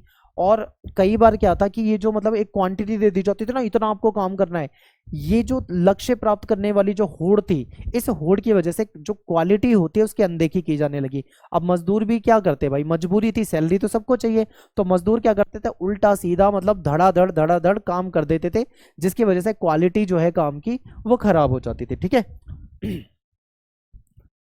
फिर वैज्ञानिक प्रबंधन में प्रबंधन की भूमिका को समझते हैं। टेलर ने जो प्रबंधक होते हैं, जो मैनेजर होते हैं, ठीक है, जो मैनेजमेंट करते हैं, उनके द्वारा वैज्ञानिक योजना और निगरानी को अत्यधिक महत्व दिया। ठीक है, इनके अनुसार प्रबंधकों की जिम्मेदारी होती है कि कार्य का विश्लेषण करना, यानी जो मैनेजर है वो काम को देखेगा कि मजदूरों ने काम कैसे करा है, कैसा काम हुआ है। फिर कर्मचारी को चयन करने की जिम्मेदारी इनकी है, संचालन को सही तरीके से चलाने की जिम्मेदारी इनकी है। कर्मचारियों को केवल दिए गए निर्देशों का पालन करना होता है। ठीक है, कर्मचारियों को जो निर्देश मिले हैं केवल उसका पालन करना था। इससे सोचने और करने के काम के बीच में एक विभाजन देखने को मिल रहा था, ठीक है, जिससे प्रबंधन प्रक्रिया जो थी वो और ज्यादा संगठित होने लगी थी। लेकिन कुछ लोग इसको आलोचना भी करते थे। आलोचक जो थे वो क्या कहते थे कि इससे कर्मचारियों की जो स्वायत्ता है, ठीक है, उनकी जो आज़ादी है उसमें कमी आ रही है। वे पर्यवेक्षकों पर अत्यधिक निर्भर हो गए हैं। कहीं ना कहीं उनको हमेशा जो लोग मतलब उनके काम को देखते हैं, जैसे एक ऑब्जर्वर है, वो मजदूरों के काम को ऑब्जर्व करता है, तो मजदूर कहीं ना कहीं उसको बेहतर दिखाने की कोशिश करेंगे ना, कि जब भी वो आएगा वो अच्छे से काम करने लगेंगे, जैसे ही वो जाएगा फिर वो अपना अपनी स्पीड में काम करने लगेंगे। तो ये सारी चीजें होने लगी थी इसमें। कुशलता और उत्पादकता पे ध्यान। टेलर का मानना था कि कुशलता जो है वही समृद्धि की कुंजी है, ठीक है। यानी अगर आप स्किल्ड होगे, आपके अंदर कुशलता होगी, तभी समृद्धि मिल पाएगी, ठीक है, विकास हो पाएगा। उनका तर्क ये था कि यदि उत्पादकता में वृद्धि हो तो नियोक्ताओं का अधिक लाभ होगा। अगर मान लो उत्पादन बढ़ेगा तो जाहिर सी बात है जो इन्वेस्टर होंगे उनको ज्यादा फायदा होगा, कर्मचारियों को भी अच्छा वेतन मिलेगा, ठीक है, उनको भी फायदा होगा, और समग्र रूप से समाज को भी लाभ पहुंचेगा। ऐसा कौन मानते थे? टेलर मानते थे, ठीक है। आगे देखो क्या होगा।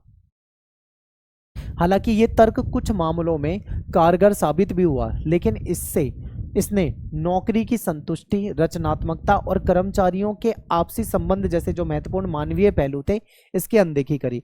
क्योंकि भाई अब देखो, दो दोस्त हैं, एक साथ काम करते हैं। अब भाई सभी व्यक्ति फास्ट काम नहीं कर सकते ना। मान लो एक दोस्त उतना फास्ट काम नहीं कर पा रहा है, दूसरा और अच्छा काम कर पा रहा है, तो एक को कम सैलरी मिल रही है, एक को ज्यादा सैलरी मिल रही है, तो कहीं ना कहीं उनकी आर्थिक स्थिति में भी प्रभाव आएगा, उनके बीच में कहीं एक बेकार कंपटीशन भी हो जाएगा, कहीं ना कहीं मतलब उससे अच्छा नहीं होगा, संबंध भी कहीं ना कहीं खराब हो जाते हैं। तो समय के साथ उत्पादकता पर ज्यादा ध्यान केंद्रित करने से कार्य में एक रसता, कर्मचारियों में एकता की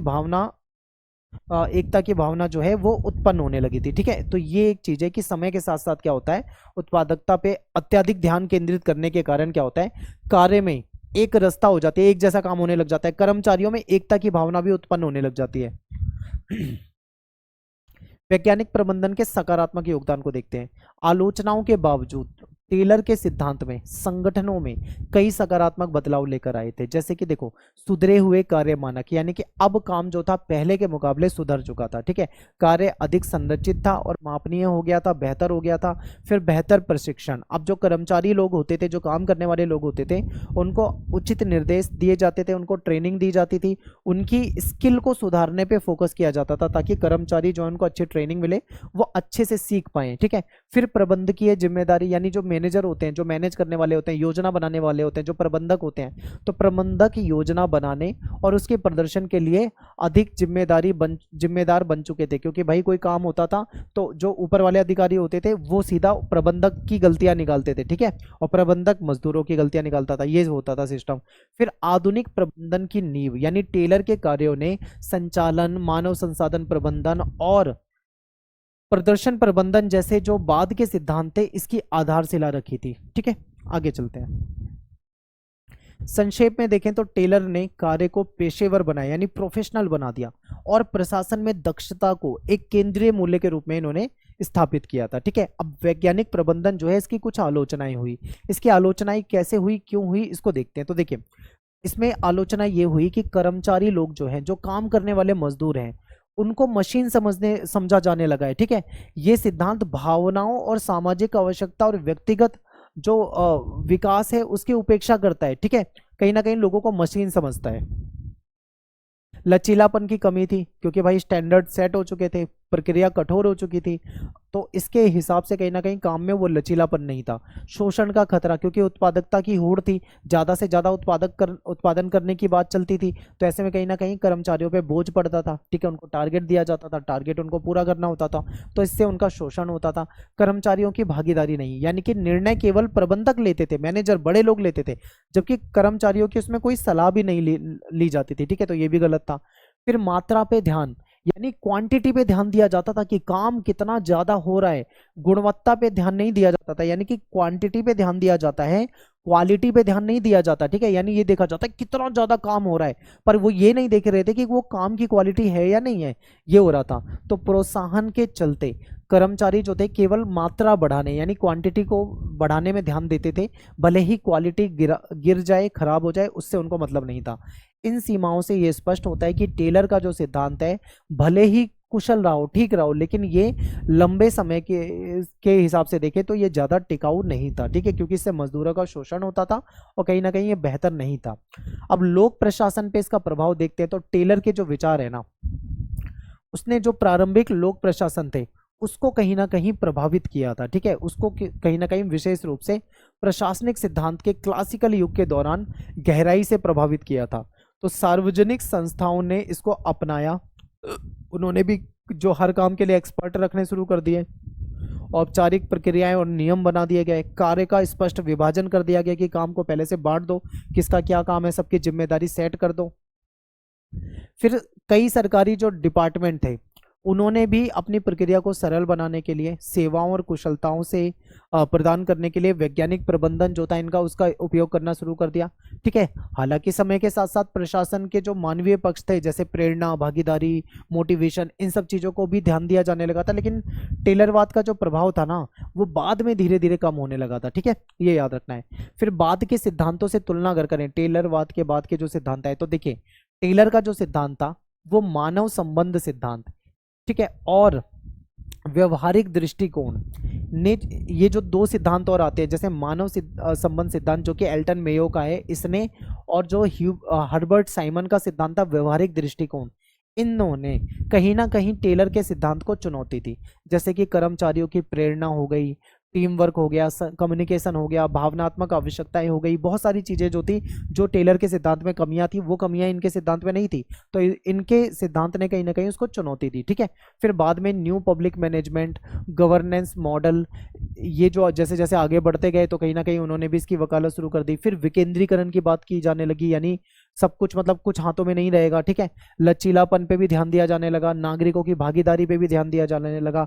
तो इसके मुकाबले कहीं ना कहीं जो टेलर का मॉडल था वो कठोर था, पुराना था, ठीक है, जो आज के ज्ञान आधारित जो सेवा केंद्रित जो परिवेश थे उसके हिसाब से सही नहीं था, इसलिए लोगों ने इसको धीरे धीरे छोड़ना शुरू कर दिया था, ठीक है। आज की प्रासंगिकता अगर हम देखें तो आज भी ये चीजें मौजूद है लेकिन सीमित है, यानी कम है। आज के समय में देखें तो वैज्ञानिक प्रबंधन का पूर्ण रूप से अनुप्रयोग जो है दुर्लभ है, फिर भी इसके कुछ सिद्धांत अब भी प्रासंगिक आज की डेट में भी बने हुए, जैसे प्रदर्शन मापन हो गया, कार्य की विशेषता हो गई, कार्य अध्ययन की विधियां हो गई, ठीक है, प्रबंधकीय योजना हो गई, ये सब कहीं ना कहीं आज के समय में भी देखें तो थोड़े बहुत प्रासंगिक तो आपको देखने को मिलते हैं, ठीक है। तो ये था। अब आप लास्ट में निष्कर्ष बता सकते हो। निष्कर्ष में देखो ये बड़ा सा निष्कर्ष है, मैं हट जाता हूँ एक बार, आप इसको देख लो। निष्कर्ष में आपको इतना ज्यादा लिखने की जरूरत नहीं है, मात्र गिनती की 4 से 5 लाइन लिख देना, बहुत हो जाएगा। पूरी जो आपने चैप्टर में मतलब जो पूरी क्वेश्चन के आंसर में आपने जो बताया है उसकी समरी टाइप की बना देना, 3-4 लाइन में कर देना, तो यहाँ से आपका काम चल जाएगा, ठीक है। अब बात करते हैं अगले क्वेश्चन के। मैक्स वेबर के आदर्श प्रकार नौकरशाही के सिद्धांत पर निबंध लिखिए, यानी मैक्स वेबर ने जो आदर्श प्रकार नौकरशाही यानी आदर्श नौकरशाही के सिद्धांत की बात की है, ठीक है, उसके बारे में आपको यहाँ पे बताना है। तो ब्यूरोक्रेसी को समझते हैं, यानी कि नौकरशाही को देखते हैं क्या कहना चाहते हैं। वेबर जो थे, मैक्स वेबर, ये जर्मन विचारक थे, ठीक है। इन्होंने समाजशास्त्र और लोक प्रशासन के अध्ययन की नींव रखी थी और इसमें बहुत महत्वपूर्ण भूमिका इन्होंने निभाई है। उनके सबसे महत्वपूर्ण विचारों में से एक ये था कि संगठनों को कैसे संचालित किया जाए, ये जो संगठन होते हैं इसको कैसे हम अच्छे तरीके से चला सकते हैं, ठीक है। इसके लिए इन्होंने एक आदर्श प्रकार की नौकरशाही की चर्चा की थी, यानी कि एक आइडियल टाइप ब्यूरोक्रेसी। अब ब्यूरोक्रेसी क्या होती है इसको आगे हम समझेंगे। वो ब्यूरोक्रेसी जो होती है वो एक आइडियल होनी चाहिए, बहुत अच्छी होनी चाहिए, ठीक है। उस समय क्या होता था, जो सत्ता होती थी, जो शासन होता था, वो ज्यादातर व्यक्तिगत शासन पे होता था, यानी किसी एक व्यक्ति का शासन होता था, वही सत्ता चलाता था, ठीक है। तो वेबर जो है इन्होंने एक बेहतर प्रणाली का सुझाव दिया था। इन्होंने कहा था एक ऐसा तंत्र होना चाहिए जिसके स्पष्ट नियम हो, यानी एक ऐसा तंत्र बनाओ जिसके रूल्स स्पष्ट होने चाहिए, निष्पक्षता होनी चाहिए, किसी के साथ कोई भेदभाव नहीं होना चाहिए, और दक्षता पे आधारित होनी चाहिए, यानी कि जो काम करने वाले लोग होंगे वो एक्सपर्ट होने चाहिए, ठीक है।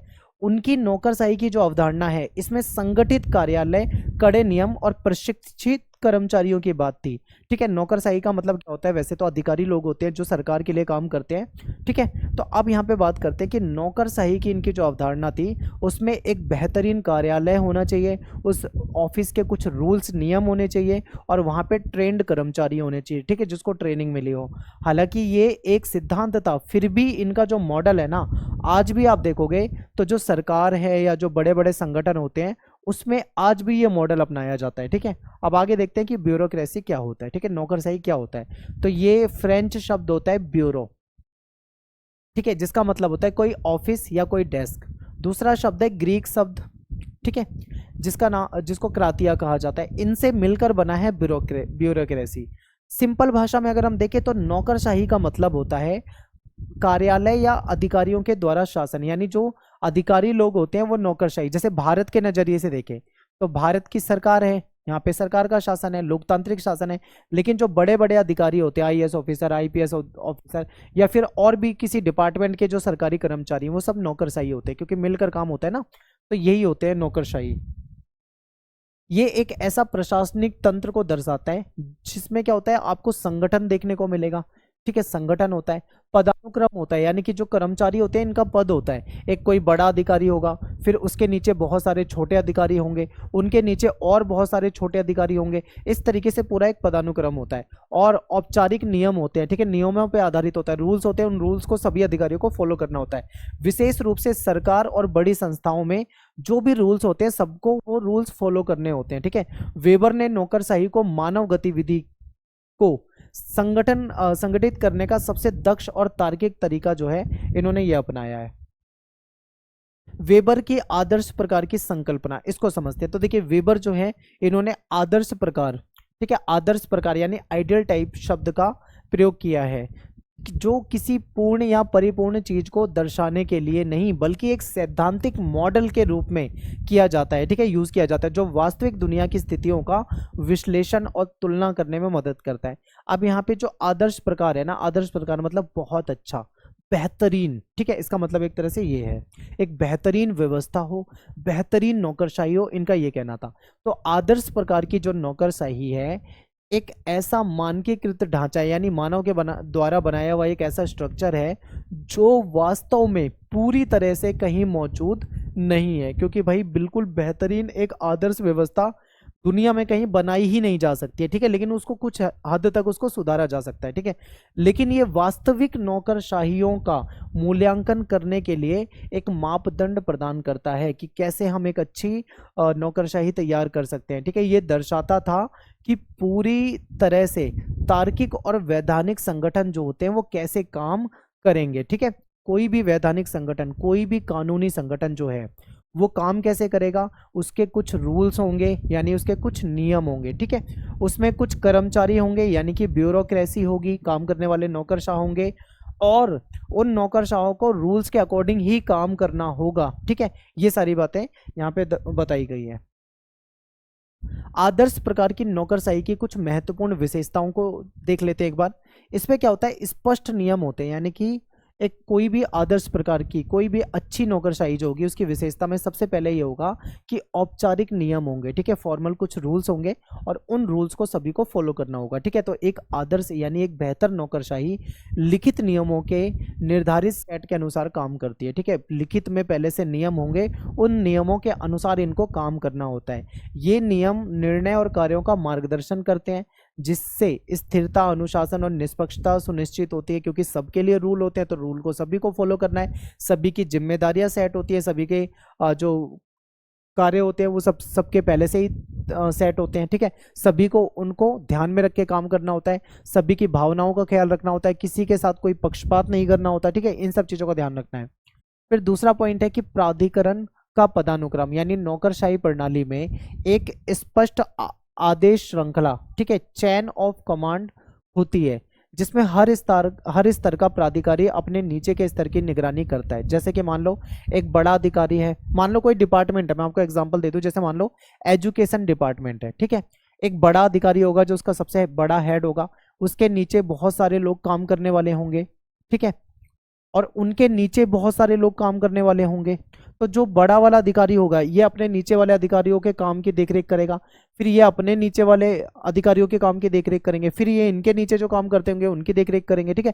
इस तरीके से पूरा ये नौकरशाही का सिस्टम चलता है। जैसे आपने अपने स्कूलों में देखा होगा, आपके स्कूल में टीचर होते हैं, वो पूरे स्कूल की देखरेख करते हैं, प्रिंसिपल उनकी देखरेख करता है, प्रिंसिपल की देखरेख फिर कोई दूसरा बड़ा अधिकारी होता है, स्कूल इंस्पेक्टर हो गया या ठीक है और कोई अधिकारी हो गया, फिर आपके जो डीओ वगैरह होते हैं, एडी वगैरह होते हैं, या उनसे भी बड़े बड़े जो अधिकारी होते हैं वो उनको देखते हैं। तो इस तरीके से पूरा एक चैन काम करती है।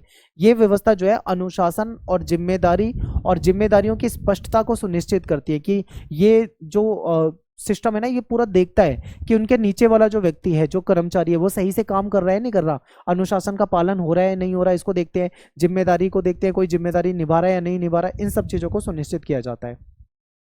फिर कार्य का विभाजन, काम बिल्कुल विभाजित होता है, सबका काम पहले पता होता है कि भाई कौन सा अधिकारी क्या काम करेगा, सबका कार्य क्षेत्र जो होता है वो स्पष्ट होता है, ठीक है, ताकि सही से पता लग सके किसका क्या काम है। सबकी जिम्मेदारी पहले से सेट होती है, काम पहले से विभाजित होता है, जिससे संबंधित दक्षताओं वाले, यानी काम पहले से बट गया कि भाई इसको ये काम करना है, उसको वो काम करना है, तो उससे रिलेटेड जो एक्सपर्ट व्यक्ति होते हैं उनको ये काम सौंपा जाता है, ताकि वो अपनी मतलब अपनी विशेषज्ञता के आधार पे उस काम को अच्छे तरीके से कर सके, ठीक है। ट्रेंड और प्रोफेशनल लोगों से ये कार्य संपन्न करवाया जाता है। फिर संबंधों में निरपेक्षता, यानी एक आदर्श नौकरशाही में निजी भावनाओं को, आधिकारिक निर्णयों को प्रभावित करने की अनुमति नहीं होती, ठीक है। कोई भी किसी की पर्सनल भावना कहीं ना कहीं काम को प्रभावित नहीं करेगी, ना ही कोई पक्षपात होता है, ना ही किसी प्रकार का कोई भेदभाव होगा। हर नागरिक या कर्मचारी को नियम जो है उसके तहत ही काम करना होगा, और जो रूल्स बने हैं वो उस रूल्स के खिलाफ नहीं जा सकते हैं, ठीक है। योग्यता आधारित भर्ती और पदोन्नति, देखो अब जो भर्ती की जाएगी, ये जो कर्मचारियों की जो भर्ती होगी वो किस आधार पे होगी, उनकी योग्यता के आधार पे होगी, उनकी दक्षता के आधार पे होगी, उनके प्रदर्शन यानी उनकी परफॉर्मेंस के आधार पे होगी, ठीक है। व्यक्तिगत संबंध या फिर पारिवारिक जो पृष्ठभूमि है, ऐसा नहीं होगा मान लो कोई अधिकारी है, उसने काम पे अपने बेटे को रख लिया या अपने रिश्तेदार को रख लिया, अपने साले को, अपने जीजा को रख लिया, ऐसे काम नहीं चलेगा। रिश्तेदारी वगैरह नहीं देखी जाएगी, जो एक्सपर्ट लोग होंगे, जो पढ़े लिखे लोग होंगे, जो दक्ष लोग होंगे, उन्हीं को इसमें रखा जाएगा जो योग्य होंगे, ठीक है। आगे चलते हैं। करियर उन्मुखता, अधिकारियों के द्वारा अपनी भूमिका को एक पूर्णकालिक करियर के रूप में देखा जाता है, ठीक है। जो भी अधिकारी होते हैं उनके द्वारा जो भी काम किया जाता है वो पूर्णकालिक करियर की तरह होता है, क्योंकि भाई वो जो भी अधिकारी भर्ती होते हैं उनकी रिटायरमेंट की एक डेट होती है, उस डेट तक उनको वो काम करना होता है, यानी कि 2 4 10 दिन का उनका काम नहीं है, कई साल तक वो काम करते हैं, ठीक है। ना ही वो अस्थायी पद के रूप में है, अस्थायी पद के रूप में होंगे तो वैसे ही टेम्परेरी काम करके चले जाएंगे, ठीक है। तो इन सब चीज़ों का ध्यान दिया जाता है। वो अपने काम के प्रति प्रतिबद्ध होते हैं, उनको ट्रेनिंग दी जाती है, नियमों का पालन करना होता है, उनकी जिम्मेदारी होती है, जिम्मेदारी का उनको पालन करना होता है, ये सारी चीज़ें पहले से तय होती है। औपचारिक संचार, कम्युनिकेशन, यानी कि नौकरशाही में सभी संचार, जो भी कम्युनिकेशन होता है हमेशा याद रखना लिखित में होगा, और उसका डॉक्यूमेंटीकरण, जो भी बोलो आप, दस्तावेजीकरण होता है। इससे स्पष्टता, रिकॉर्ड का रख रखाव और निर्णय में स्थिरता सुनिश्चित होती है। मुंह जबानी, ओरल, वहां पे कोई काम नहीं होता कि भाई ये काम कर ले, लिखित में आदेश आता है ऊपर से, उस आदेश को सभी को फॉलो करना होता है। कोई भी अगर अधिकारी किसी को कहता है कि भाई ये काम कर ले, तो लिखित में वो सारी चीजें होती हैं, ठीक है। पूरा उसका रिकॉर्ड रखा जाता है, पूरा उसके दस्तावेज रखे जाते हैं। फिर तार्किक वैधानिक अधिकार, वेबर ने अधिकार के 3 प्रकार की पहचान करी है, ठीक है। पहला अधिकार बताते हैं परंपरागत अधिकार, ये रीति रिवाज परंपराओं पे आधारित होता है, जैसे राजा या जनजातीय नेता करते थे। फिर करिश्माई अधिकार, ये किसी नेता के व्यक्तिगत आकर्षण या करिश्मे पर निर्भर होता है, जैसे कि कोई क्रांतिकारी या भविष्य वक्ता हो, ठीक है। तीसरा होता है तार्किक और वैधानिक अधिकार, ये कानून, नियम और प्रक्रियाओं पे आधारित होता है, और नौकरशाही का आधार जो है वो यही है, और आज के समय में जो फॉलो किया जाता है वो यही किया जाता है, ठीक है, ज्यादातर देशों में। इंपॉर्टेंट है। आदर्श प्रकार की नौकरशाही के लाभ क्या होंगे भाई, फायदे क्या होंगे अगर ऐसी नौकरशाही होगी, तो सबसे पहला फायदा यही होगा कि भूमिकाओं की स्पष्टता, यानी हर व्यक्ति को अपनी जिम्मेदारियों की पूरी जानकारी होती है कि किस व्यक्ति की क्या जिम्मेदारी है, किस व्यक्ति का क्या काम है, पहले से स्पष्ट होता है। निष्पक्षता, क्योंकि नियम होते हैं, नियम के आधार पर काम करना होता है, तो काम जो होता है निष्पक्ष होता है, किसी के साथ कोई पक्षपात या भेदभाव नहीं होता है। दक्षता, जो काम करने वाले लोग होते हैं, जो नौकरशाह होते हैं, वो विशेषज्ञ होते हैं, एक्सपर्ट होते हैं, अपने क्षेत्र के वो जानकार होते हैं, ठीक है, इस आधार पे उनकी भर्ती की जाती है। उत्तरदायित्व यानी कि पदानुक्रम होता है पूरा, बड़ी पोस्ट, छोटी पोस्ट, उससे छोटी, इस तरीके से पूरा। और ये जो संरचना होती है, इसमें जितने भी कर्मचारी होते हैं वो सब क्या होते हैं, अपने वरिष्ठ के नियंत्रण में रहते हैं। यानी कि जो बड़ा अधिकारी होता है वो अपने से छोटे अधिकारियों को कंट्रोल में रखता है, ठीक है, सबकी जिम्मेदारी होती है। निरंतरता यानी राजनीतिक नेतृत्व बदलने के बाद भी नौकरशाही का कामकाज जो है वो चलता रहता है, इंपॉर्टेंट है।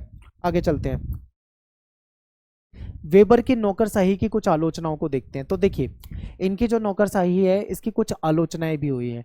कुछ लोग कहते हैं कि ये बहुत ज़्यादा कठोरता है, यानी नियम जो है वो ज़्यादा से ज़्यादा, मतलब नियमों पे ही जोर दिया जाता है, लचीलापन कम है, नियम जो है कठोर है, ठीक है, ऐसा बताया गया है। कुछ कहते हैं कि लाल फीताशाही, यानी कि ज़्यादातर यहाँ पे कागजी कार्रवाई बहुत है, और ये जो प्रक्रिया है इसकी वजह से कई काम जो है देरी हो जाती है कामों में, ठीक है। निरपेक्षता यानी लोगों के साथ संख्याओं की तरह व्यवहार करने के से उनकी जो प्रेरणा है या जो उनकी क्रिएटिविटी होती है वो कम हो जाती है, ठीक है, ऐसा कहा जाता है। फिर पदानुक्रम संबंधित समस्याएं, यानी कि ज़्यादातर स्तर की जो उपस्थिति है इससे कहीं ना कहीं कम्युनिकेशन में बाधा आती है, ठीक है, क्योंकि देखो, कोई अधिकारी है, कोई छोटा कर्मचारी है, वो कोई काम करेगा, अपने बड़े अधिकारी को सूचना देगा, फिर वो अपने बड़े अधिकारी को सूचना देगा, फिर वो अपने बड़े अधिकारी को सूचना देगा, तब जाके वहां तक बड़े अधिकारी को पता लग पाएगी। तो कई बार इसमें क्या होता है, देरी भी हो जाती है फैसला लेने में। नवाचार की कमी, यानी नौकरशाही कई बार नियमों के उल्लंघन के डर से जोखिम या परिवर्तन वाले काम से बचते हैं, जिससे कि कोई नवाचार नहीं हो पाता, कोई नया एक्सपेरिमेंट नहीं हो पाता है, ठीक है। और इन समस्याओं को सामान्यतः नौकरशाही की विकृतियां भी आप कह सकते हो, या नौकरशाही की कमियां भी आप कह सकते हो, ठीक है। तो ये था। अब लोक प्रशासन जो है उस पे इसका क्या प्रभाव है, तो मैक्स वेबर का जो सिद्धांत है ना, इसने कहीं ना कहीं लोक प्रशासन का जो क्लासिकल जो स्कूल है इसको कहीं ना कहीं प्रभावित किया है। इनके विचार जो हैं वो सरकारी जो ढांचे हैं, प्रारंभिक जो मॉडल थे, ठीक है, जो लोकतांत्रिक और कल्याणकारी राज्यों में थे, उसको आकार देते हैं कहीं ना कहीं, ठीक है। इनकी जो संकल्पना है, इसमें जो नौकरशाही व्यवस्था है, इसमें जो भर्ती प्रणाली हो गई या जो उससे रिलेटेड जो कानून है जो मार्गदर्शित करते हैं, इनका ध्यान इसमें दिया जाता है, ठीक है। आज भी अगर हम देखें तो कई जगह पे जो सरकार होती है वो योग्यता के आधार पे ही भर्ती करती है, और औपचारिक दस्तावेजीकरण जो है वो करती हैं। पदानुक्रम ढांचे को भी उसी रूप में अपनाए हुए, जैसे कि वेबर ने वर्णित किया था, यानी वेबर ने जो बताया था, आज भी लोक प्रशासन में कई जगह पे ये नियम देखने को मिलते हैं, ठीक है, इसको उपयोग में लाया जाता है। आज भी कई सरकारें योग्यता आधारित भर्ती करती हैं। ये शायद मुझे लग रहा है ये 2 बार हमने पढ़ दिया है, हमने इससे पहले भी इसको बता दिया था। आधुनिक युग में नौकरशाही की प्रासंगिकता, आज के समय में क्या नौकरशाही की प्रासंगिकता है या नहीं है, तो आप कहोगे बिल्कुल प्रासंगिकता है, क्योंकि सरकार तो कानून बना देती है, उसको लागू कराने की जिम्मेदारी तो नौकरशाही की है ना हमारे यहाँ पे। अगर मैं भारत के नजरिए से देखूं तो बहुत ज़्यादा जरूरी है, ठीक है। तो आप कह सकते हो कि बहुत इंपॉर्टेंट है। सरकारी प्रशासन हो गया, हमारी न्यायपालिका हो गई, कानून प्रवर्तन जो एजेंसियां हैं, बड़ी बड़ी कंपनियां या निगम या जो कॉरपोरेशन होते हैं, या एजुकेशनल या जो स्वास्थ्य संस्थान होते हैं, ये सब नौकरशाही पे ही तो चल रहे हैं। हालांकि आधुनिक नौकरशाही जो है अब पहले की तुलना में ज़्यादा लचीली है, नागरिक केंद्रित है, और आज के समय में टेक्नोलॉजी आधारित बन चुकी है, ठीक है। आज के समय में आपको, जैसे मैं आपको बता दूं, आज से 10-15 साल पहले जो बिजली का भी बिल भरना होता था ना, तो बिजली दफ्तर में जाके घंटों लाइन लगानी होती थी, तब जाके बिजली का बिल भरा जाता था। मोबाइल रिचार्ज कराने के लिए लोग दुकानों पे जाते थे।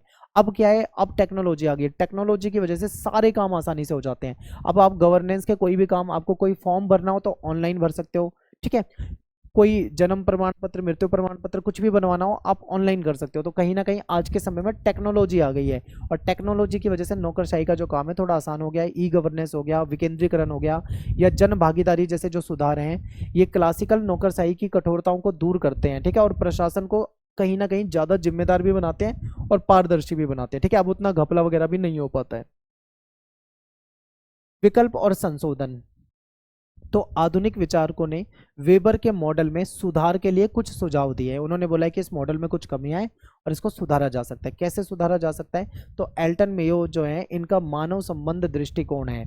इसने कर्मचारी की प्रेरणा और आपसी संबंधों पे जोर दिया, यानी कर्मचारी को ज़्यादा से ज़्यादा मोटिवेट किया जाए, आपस में वो एक दूसरे के साथ अच्छे संबंध रख सकें, और कार्यस्थल को अधिक मानवीय बनाने का प्रयास हुआ है, ठीक है। लोग मशीन नहीं है जो काम करते हैं, वो एक दूसरे के साथ घुल मिल कर रहे हैं, ऐसा प्रयास किया गया है। फिर न्यू पब्लिक मैनेजमेंट जो है इसने सार्वजनिक सेवाओं में निजी क्षेत्र की प्रथाओं को अपनाया है, जैसे कि प्रदर्शन आधारित वेतन और ग्राहक केंद्रितता।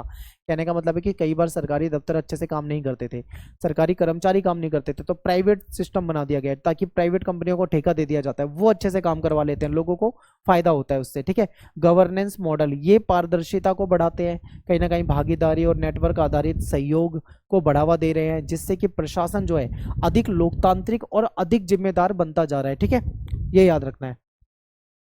इन विकल्पों से ये तो स्पष्ट हो जाता है कि वेबर का जो मॉडल है एक ठोस जो स्ट्रक्चर है वो हमको प्रदान करता है, लेकिन आधुनिक और गतिशील समाज में इसके अनुकूल और सुधार की कहीं ना कहीं इसमें आवश्यकता है। ठीक है, यानी कि आज के समय में कुछ ना कुछ इसमें चेंजेस की जरूरत है। नेक्स्ट हमारा संतुलित दृष्टिकोण, मजबूती के साथ लचीलापन, यानी सबसे अच्छा तरीका ये है कि वेबर की जो नौकरशाही को पूरी तरह से खारिज करने की बजाय, यानी पूरी तरीके से खारिज मत करो, बल्कि उसमें कुछ मजबूतियां, यानी कुछ उसमें आधुनिक आवश्यकता के हिसाब से कुछ मतलब जोड़ा जाए, जैसे लचीलापन लाया जाए, थोड़ा नवाचार जोड़ा जाए, जिम्मेदारी जो उत्तरदायित्वशीलता है उसको जोड़ा जाए। ठीक है, तो इस तरीके से ये बेहतर बन सकता है। ठीक है, आज अगर हम देखें तो एक आदर्श प्रशासनिक मॉडल जो है वो नियमों का पालन करेगा, लेकिन अंधा अनुकरण नहीं करेगा। ठीक है, अंधाधुन किसी को अपनाना इस तरीके काम नहीं करेगा। विशेषज्ञता को प्रोत्साहित करेगा, लेकिन साथ ही टीम वर्क को भी महत्व देगा।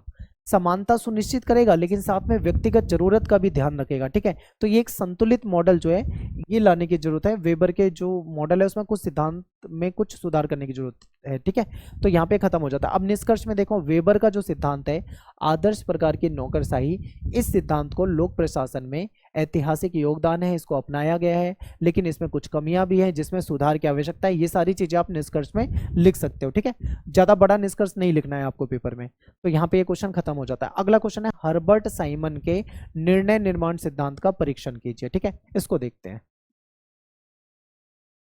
हर्बर्ट साइमन के निर्णय निर्माण के सिद्धांत को समझते हैं थोड़ा सा। देखिए, इनकी जो डिसीजन मेकिंग थ्योरी थी इसको समझते हैं। जो साइमन थे ये एक प्रसिद्ध विचारक रहे हैं, इनको नोबेल पुरस्कार भी मिला हुआ है। ठीक है, इन्होंने ये अध्ययन किया है कि लोग और संगठन कैसे फैसला लेते हैं। ठीक है, लोग कैसे किसी चीज पे फैसला लेते हैं और जो संगठन होते हैं वो कैसे फैसला लेते हैं।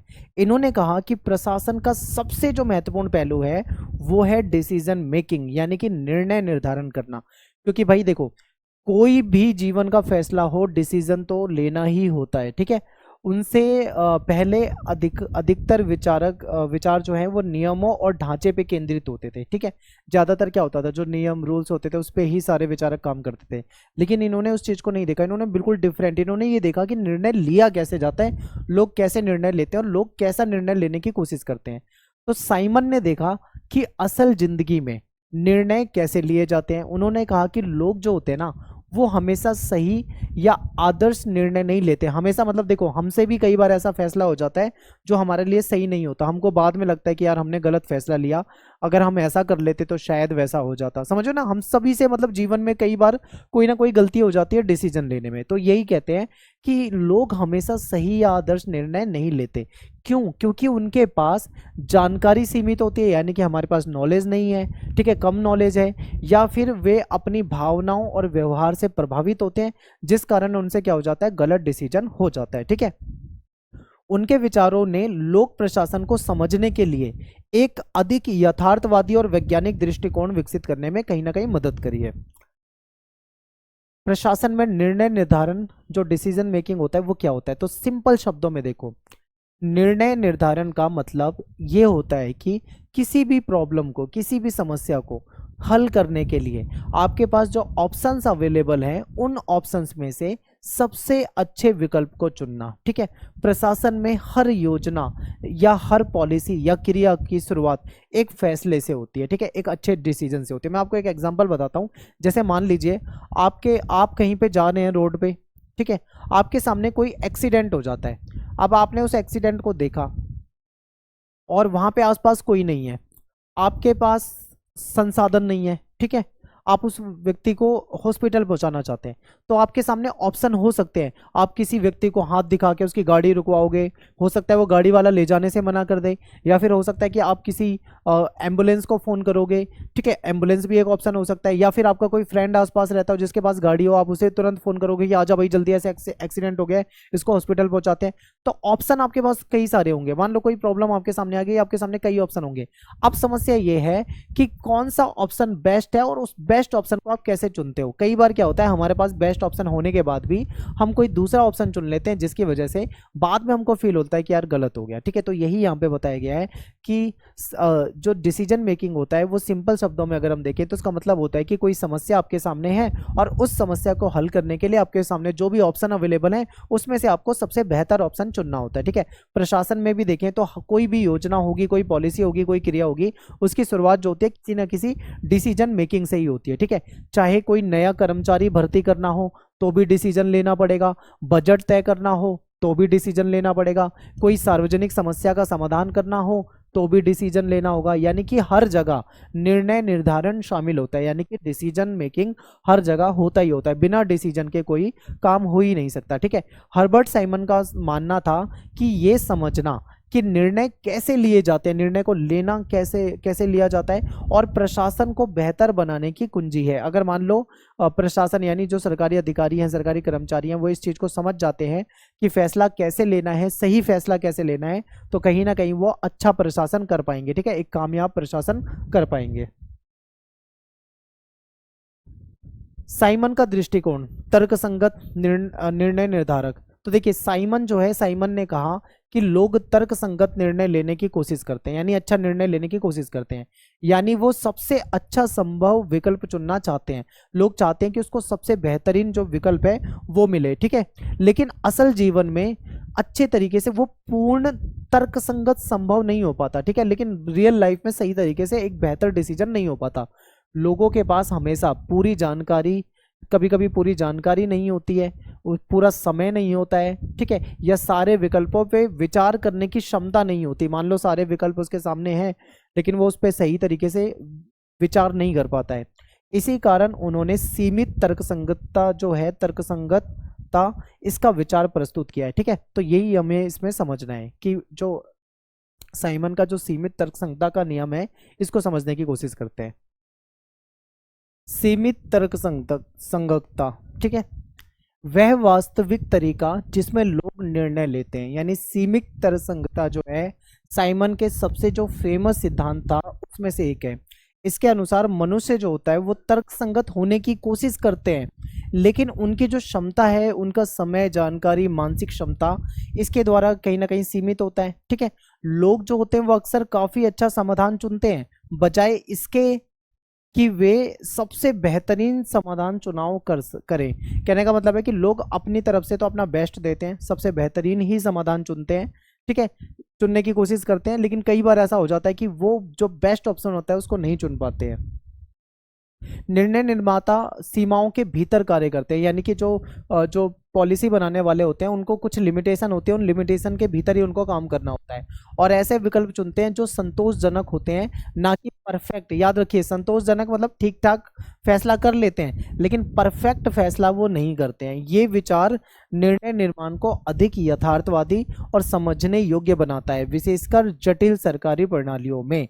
तो कहने का मतलब ये है कि साइमन का ये जो सिद्धांत था ये बताता था कि मनुष्य को मतलब इस योग्य बनाना चाहता है कि वो एक बेहतर निर्णय ले सके, उसके पास जो भी ऑप्शन अवेलेबल होते हैं उसमें से जो सबसे बेस्ट ऑप्शन हो सकता है उसको वो ले सके, ठीक है, उस ऑप्शन को चुन सके। निर्णय निर्धारण की प्रक्रिया क्या होती है? तो साइमन बताते हैं कि निर्णय निर्धारण को एक चरणबद्ध प्रक्रिया के रूप में बताया गया है, यानी कि एकदम से सब कुछ नहीं होता, स्टेप बाय स्टेप होता है। इन्होंने इसके 3 मुख्य चरण में बांट रखा है इसको। पहला है इंटेलिजेंस गतिविधि, दूसरा है डिजाइन गतिविधि, तीसरा है चयन गतिविधि, ठीक है। अब इंटेलिजेंस जो गतिविधि है इसको समझते हैं। इसमें कहा गया है कि ये जो गतिविधि होती है इसमें ये जानकारी इकट्ठा करने का चरण होता है, यानी इसमें हम जानकारी को इकट्ठा करते हैं, प्रशासक समस्या की पहचान करता है और उसे स्पष्ट रूप से परिभाषित करता है। यानी सबसे पहला जो प्रशासन में इसको अगर लागू करने की बात करें तो सबसे पहले यही देखा जाता है इसमें कि क्या समस्या है, यानी समस्या का पहचान सबसे पहले किया जाएगा, यानी सबसे पहले समस्या को पहचाना जाएगा, ठीक है। उससे संबंधित जो डेटा है उसको इकट्ठा किया जाएगा, जो सिचुएशन है उसका विश्लेषण किया जाएगा। इसको कहते हैं इंटेलिजेंस, यानी कि इंटेलिजेंस इकट्ठा करना, जानकारी इकट्ठा करना, ठीक है। दूसरा है डिजाइन गतिविधि। अब क्या है, समस्या पता लग गई है, समस्या का विश्लेषण हो चुका है, समस्या के बारे में जानकारी अच्छे तरीके से है, तो अब क्या होगा, डिजाइन किया जाएगा। यानी इस चरण में विभिन्न जो संभावित समाधान होते हैं, जो भी समाधान हो सकते हैं, सॉल्यूशन हो सकते हैं, उसको विकसित किया जाता है, ठीक है। प्रत्येक विकल्प के लाभ और हानि का विश्लेषण किया जाता है। जैसे मैंने आपको बताया था ना, एक एग्जांपल दिया था, मान लो किसी का एक्सीडेंट हो जाता है तो आपके सामने कुछ ऑप्शन होंगे, आप उन ऑप्शन को देखोगे कि अगर मैं दोस्त को बुलाता, फोन करता हूं तो क्या होगा, कहीं ऐसा ना हो दोस्त फोन ना उठाए, ठीक है, और उसकी जान जा सकती है, या मैं किसी और को, किसी गाड़ी वाले को रुकवाता हूं तो कहीं ऐसे में टाइम ना खराब हो जाए, एम्बुलेंस को बुलाऊं तो कहीं एम्बुलेंस टाइम पे आएगी या नहीं आएगी। बहुत तरह की जो चीजें होती है उसके प्लस माइनस देखे जाते हैं। उसी के तरीके से इसमें जो समस्या है, समस्या के समाधान के जो ऑप्शन है उसको देखा जाता है कि कौन से ऑप्शन को लेने में क्या फायदे हो सकते हैं, क्या नुकसान हो सकते हैं, ठीक है। इसके बाद चयन गतिविधि। एंड में क्या होता है, सबसे उपयुक्त विकल्प को चुना जाता है और उसको लागू किया जाता है। निर्णय के प्रभाव का मूल्यांकन करने के लिए फीडबैक इकट्ठा किया जाता है, ठीक है, ताकि देखा जा सके कि निर्णय सफल रहा या उसमें कोई सुधार की आवश्यकता है, इसमें देखा जाता है, ठीक है। इसमें लास्ट में क्या होता है, जो सबसे बेहतरीन ऑप्शन है उसको चुन लिया गया, उसको लागू कर दिया गया, और फिर ये देखा जाता है कि क्या जो हमने निर्णय लिया था उसका मूल्यांकन किया जाता है, फीडबैक इकट्ठा किया जाता है, देखा जाता है कि जो हमने फैसला लिया था क्या वो सफल हुआ या नहीं हुआ, क्या उसमें कोई सुधार की आवश्यकता है या नहीं। तो इस तरीके से 3 स्टेप इसमें साइमन ने बता रखी है, ठीक है। इसके बाद है सेटिस्फाइंग बनाम मैक्सिमाइजिंग, ठीक है। ये थोड़ा आप हिंदी में पढ़ रहे हो लेकिन ये इंग्लिश की हेडिंग है। सेटिस्फाइंग का मतलब होता है जो मतलब संतुष्ट कर दे, और मैक्सिमाइजिंग मतलब ज़्यादा से ज़्यादा। तो कहने का मतलब है कि परंपरागत जो अर्थशास्त्री हैं इनका मानना था कि लोग हमेशा अधिकतम यानी मैक्सिमम लाभ प्राप्त करने की कोशिश करते हैं। लोग हमेशा क्या करते हैं, मैक्सिमम लाभ प्राप्त करने की कोशिश करते हैं, यानी वो हर स्थिति में सबसे बेहतरीन विकल्प को ही चुनते हैं लोग हमेशा। साइमन इससे असहमत थे, लेकिन साइमन का कहना था कि उन्होंने सेटिस्फाइंग यानी कि जो संतुष्टि वाला होता है, संतुष्ट करने वाला होता है, ठीक है, संतुष्टि का विचार किया, जो सेटिस्फाई और सफिस शब्दों का संयोजन है, ठीक है। तो ये जो है ये इससे सहमत नहीं है, ये कि मतलब लोग मैक्सिमम वाला चूज करते हैं ऑप्शन, वो कहते हैं कि लोग सेटिस्फाइंग वाला ऑप्शन ज़्यादा देखते हैं, ठीक है। सेटिस्फाइंग का अर्थ होता है कि पहले ऐसा विकल्प चुन लेना जो स्वीकार्य हो, यानी जो ठीक ठाक हो, बजाय इसके कि अंतहीन रूप में वो सबसे बेहतर विकल्प खोजते रहें, ठीक है। पहले जो ठीक ठाक ऑप्शन हो पहले वो उसको चुन लेते हैं। फिर लोक प्रशासन में जहां समय और संसाधन बहुत सीमित होते हैं वहां पे इस वाले ऑप्शन को चुना जाता है। मान लो ज़्यादा समय ही नहीं है, सोचने विचार करने का टाइम ही नहीं है, तो अब आप कहाँ से मैक्सिमम वाले में जाओगे, आप सोचोगे चलो इसको ही ले लेते हैं, ठीक है। मैं एग्जाम्पल बताता हूँ, जैसे मान लो आपकी चप्पल टूट गई, आप कहीं टूर पे गए हो घूमने और आपकी चप्पल टूट गई। अब आपको जौन सी चप्पल पसंद है वो चप्पल, आप चप्पल की दुकान पे जाते हो, आपको वो चप्पल नहीं मिलती है। अब आप क्या करोगे, सोचो क्या करोगे, आप 36 दुकानों में घूमोगे नंगे पैर वो चप्पल ढूंढने के लिए, या फिर आप सोचोगे चल यार जो मिल रहा है उसको ही ले लेते हैं, अभी जो चप्पल मिल रही है फिलहाल इसको पहन लेते हैं, बाद में कभी घर पहुंचेंगे फिर बाद की बाद में देखेंगे। तो जहां पे समय की कमी हो, जहां पे संसाधन की कमी हो, जहां पे ऑप्शन ना हो, तो लोग सेटिस्फाइंग वाला चूज करते हैं, ठीक है। यहाँ पे सेटिस्फाइंग की बात कर रहे हैं। ये सिद्धांत जो है इसलिए उपयोगी होता है क्योंकि ये दर्शाता है कि असल में जो सरकारी दफ्तर होते हैं उसमें निर्णय जो है वास्तव में कैसे लिया जाता है, ठीक है, फैसला कैसे लिया जाता है, यानी जो ठीक ठाक ऑप्शन लगता है उसको चुन लिया जाता है। साइमन का शास्त्रीय प्रशासनिक सिद्धांतों की आलोचना भी है भाई। साइमन ने गुलिक और उर्विक जैसे जो विचारक थे इनकी आलोचना करी, जो एकता का आदेश या नियंत्रण की सीमा जैसे जो अस्पष्ट सिद्धांत का उपयोग करा करते थे पहले वाले लोग, इन्होंने इन सिद्धांतों को लोकोक्तियां कह दिया, मुहावरे की तरह, ठीक है, जिसका अर्थ था कि एक ऐसा सामान्य कथन जिसे वैज्ञानिक रूप से परखा नहीं जा सकता, यानी जो सुनने में तो ठीक ही लगता है लेकिन वैज्ञानिक रूप में उसका कोई महत्व नहीं है। साइमन चाहते थे कि लोक प्रशासन जो हो वो फैक्ट पे आधारित हो, प्रमाण यानी साक्ष्य पे आधारित हो, वैज्ञानिक तरीकों से पर आधारित हो, ठीक है, ना कि किसी राय पे या किसी परिकल्पना पे। निर्णय निर्धारण में मनोवैज्ञानिक मनोविज्ञान का क्या महत्व है इसको देख लेते हैं। तो साइमन जो है, साइमन ने ये समझाने के लिए कि मनोविज्ञान से जुड़े विचारों को अपनाया कि लोग वास्तव में कैसे सोचते हैं और कैसे फैसला लेते हैं, उन्होंने ये दिखाया। ठीक है, लोगों का जो निर्णय होता है, फैसला होता है, वो भावनाओं पे, आदतों पे, या जो उनके पास्ट के एक्सपीरियंस है उस पे, यहाँ तक कि विकल्पों की प्रस्तुति के तरीके से भी प्रभावित होता है। ठीक है, कुछ लोग जो होते हैं भावनात्मक रूप से फैसला लेते हैं, इमोशनल होकर फैसला ले लेते हैं, कुछ लोग अपनी आदत के अनुसार फैसला लेते हैं, कुछ लोग जो उनका प्रीवियस एक्सपीरियंस रहा है उसके आधार पर फैसला लेते हैं। अक्सर निर्णय जो होता है ज़्यादातर केवल तर्क से नहीं, यानी केवल फैक्ट से नहीं, बल्कि सहज ज्ञान, जो उनके पास थोड़ा बहुत ज्ञान है उससे, या फिर कोई प्रयोग से या किसी त्रुटि से, इसके माध्यम से लिया जाता है। ठीक है, इससे प्रशासन को अधिक मानकीय दृष्टिकोण मिला है, जिससे कि ये स्पष्ट हुआ है कि व्यवहार को समझना, नियमों को समझना जितना महत्वपूर्ण है। ठीक है, आगे चलते हैं। अब इनका जो सिद्धांत है, इसका संगठनात्मक व्यवहार में क्या योगदान है इसको देखते हैं। साइमन का जो सिद्धांत है, सार्वजनिक प्रशासन और संगठनात्मक जो व्यवहार है, इसके बीच में एक सेतु यानी एक पुल का काम करता है। ठीक है, कहने का मतलब है कि समूह निर्णय लेते हैं। आपको पता है जो भी फैसले लिए जाते हैं सरकार के द्वारा, वो समूह लेता है, ग्रुप लेता है। बातचीत, समझौते और राजनीतिक प्रक्रियाओं के माध्यम से होता है, क्योंकि कोई भी फैसला लेने से पहले बातचीत होती है, चर्चा होता है, समझौता, ट्रीटी वगैरह होता है। ठीक है, उसके बाद कोई फैसला लिया जाता है। कभी कभी समूह जो है, ठीक है, समूह सोच या सामाजिक दबाव भी निर्णय को प्रभावित करता है, यानी कि समाज का दबाव भी कभी कभी फैसले को प्रभावित करता है। जैसे मान लो कोई बड़ा आंदोलन है, आंदोलन बहुत हिंसक हो गया है, तो सरकार कई बार आंदोलन के दबाव में आकर, ठीक है, फैसला लेती है। संगठन की संस्कृति, नेतृत्व की शैली, यानी उनका जो लीडरशिप का जो तरीका है, संवाद की जो प्रक्रिया है, ये भी कहीं ना कहीं निर्णय निर्धारण को प्रभावित तो करते ही करते हैं। ठीक है, लोक प्रशासन में इसका उपयोग अगर देखें तो साइमन का सिद्धांत जो है ना, ये प्रशासकों की कई तरीके से मदद करता है, क्योंकि ये समस्याओं को हल करने के लिए स्टेप बाय स्टेप काम करता है। क्योंकि सरकार को भी अगर कोई काम करना होता है तो सरकार सबसे पहले प्रॉब्लम को समझती है, फिर प्रॉब्लम जब समझ में आ जाती है, उसके डाटा, आंकड़े वगैरह आ जाते हैं, तो फिर उसके लिए रूल्स बनाती है। ठीक है, जब रूल्स बनाती है फिर उसको लागू करवाती है, यानी स्टेप बाय स्टेप ही सरकार काम करती है, जैसा कि इस सिद्धांत में बताया है। ठीक है, तो ये महत्वपूर्ण है। साइमन के सिद्धांत की आलोचनाएं भी हुई है। क्यों?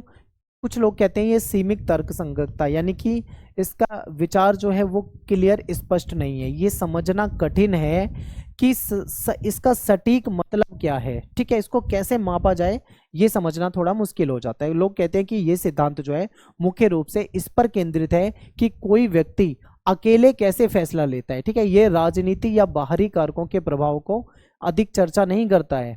और फिर वास्तविक जीवन में, रियल लाइफ में, ये जो फैसला है इस बात से भी प्रभावित होता है कि लोग जो है वो क्या सोचते हैं, कैसे सोचते हैं, उन पर उसका कैसा प्रभाव पड़ता है, उन पर राजनीतिक दबाव कैसा है। ठीक है, ये सारी चीज़ें कहीं ना कहीं इसको प्रभावित करती है। ठीक है, तो ये हमारा क्वेश्चन हो जाता है। लास्ट में 2-3 लाइन का आप इसमें निष्कर्ष लिखेंगे। क्वेश्चन है हमारा अगला कि सुशासन क्या है। हाल के समय में सुशासन जो है सुनिश्चित करने के लिए जो उठाए गए कदम है उसके बारे में आपको यहाँ पे बताना है। ठीक है, तो सुशासन का मतलब होता है गुड गवर्नेंस। कहने का मतलब है एक अच्छी शासन प्रणाली, यानी जब सरकार बहुत अच्छे से चलाई जाए, जनता के हित में काम किया जाए, तो इसको हम गुड गवर्नेंस कह सकते हैं। ठीक है, जिसमें भ्रष्टाचार बिल्कुल भी नहीं होना चाहिए।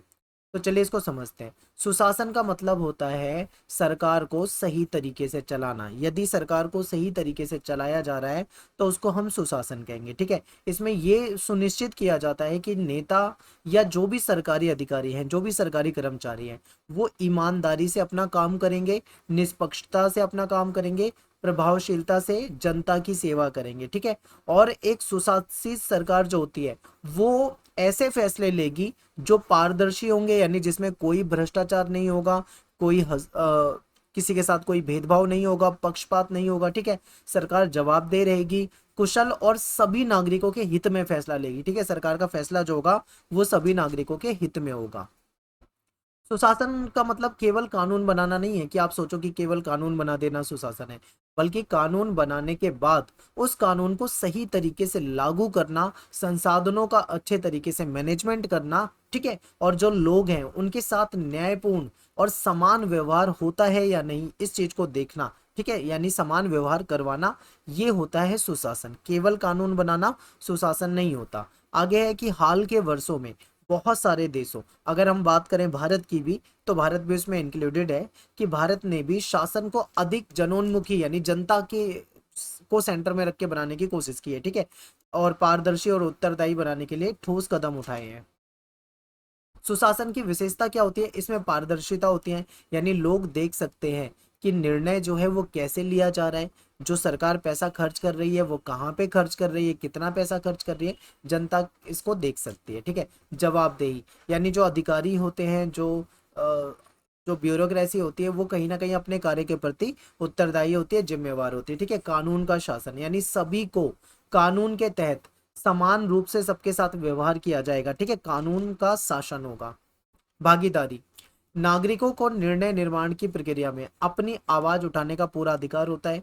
इसमें क्या होता है कि सरकार लोगों की आवश्यकताओं पर शीघ्र प्रतिक्रिया देती है, जैसे उनकी आवश्यकता है उसको पूरा करने का प्रयास करती है। प्रभावशीलता और दक्षता, सेवाएं सर्वोत्तम तरीके से प्रदान की जाती है। ठीक है, यानी सेवाएं जो होती है, सर्विसेज जो होते हैं, वो अच्छे तरीके से प्रदान की जाती है। तो ये सभी क्या होती हैं? गुड गवर्नेंस, या फिर आप इसको सुशासन कह सकते हो, इसकी मुख्य विशेषता होती है। ई गवर्नेंस और डिजिटल सेवाएं, आज के समय में, आज का जमाना टेक्नोलॉजी का जमाना है। ठीक है, आज के समय में इंटरनेट क्रांति हो रखी है, पूरी दुनिया में इंटरनेट फैला हुआ है, और इंटरनेट के जरिए पूरी दुनिया जुड़ी हुई है। तो आज के समय में देखें तो ई गवर्नेंस, सुशासन सुनिश्चित करने के लिए एक महत्वपूर्ण साधन बन चुका है। ठीक है, अब सारे सरकारी काम जो होते हैं वो ऑनलाइन हो जाते हैं। जैसे जो भी सरकारी सेवाएं हैं, जैसे आपको टैक्स भरना है तो आप ऑनलाइन भर सकते हो, डॉक्यूमेंट के लिए आवेदन करना है आप ऑनलाइन कर सकते हो, चाहे आपको आधार कार्ड बनवाना हो, पैन कार्ड बनवाना हो, वोटर आईडी कार्ड बनवाना हो, पासपोर्ट बनवाना हो, XYZ कुछ भी डॉक्यूमेंट बनाना है आप ऑनलाइन उसके लिए आवेदन कर सकते हैं। सब्सिडी प्राप्त करना है तो भी आप ऑनलाइन कर सकते हो। तो ये सारी चीज़ें आज के समय में इंटरनेट के जरिए ऑनलाइन हो गई है। ठीक है, डिजिटल इंडिया हो गया, उमंग ऐप हो गई, ई श्रम जैसे जो पोर्टल है, इससे लोगों को घर बैठे सर्विसेज सेवाएं जो है आसानी से मिल रही है। ठीक है, लोग इसका लाभ भी उठा रहे हैं।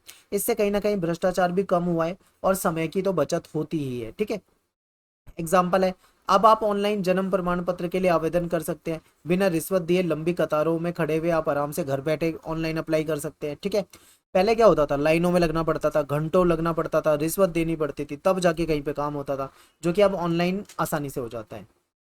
सूचना का अधिकार अधिनियम, RTI जो एक्ट है, ये सुशासन की दिशा में एक अच्छा कदम है। ठीक है, सरकार ने अच्छा कदम उठाया। सरकार ने RTI एक्ट लेकर आई थी सरकार 2005 में।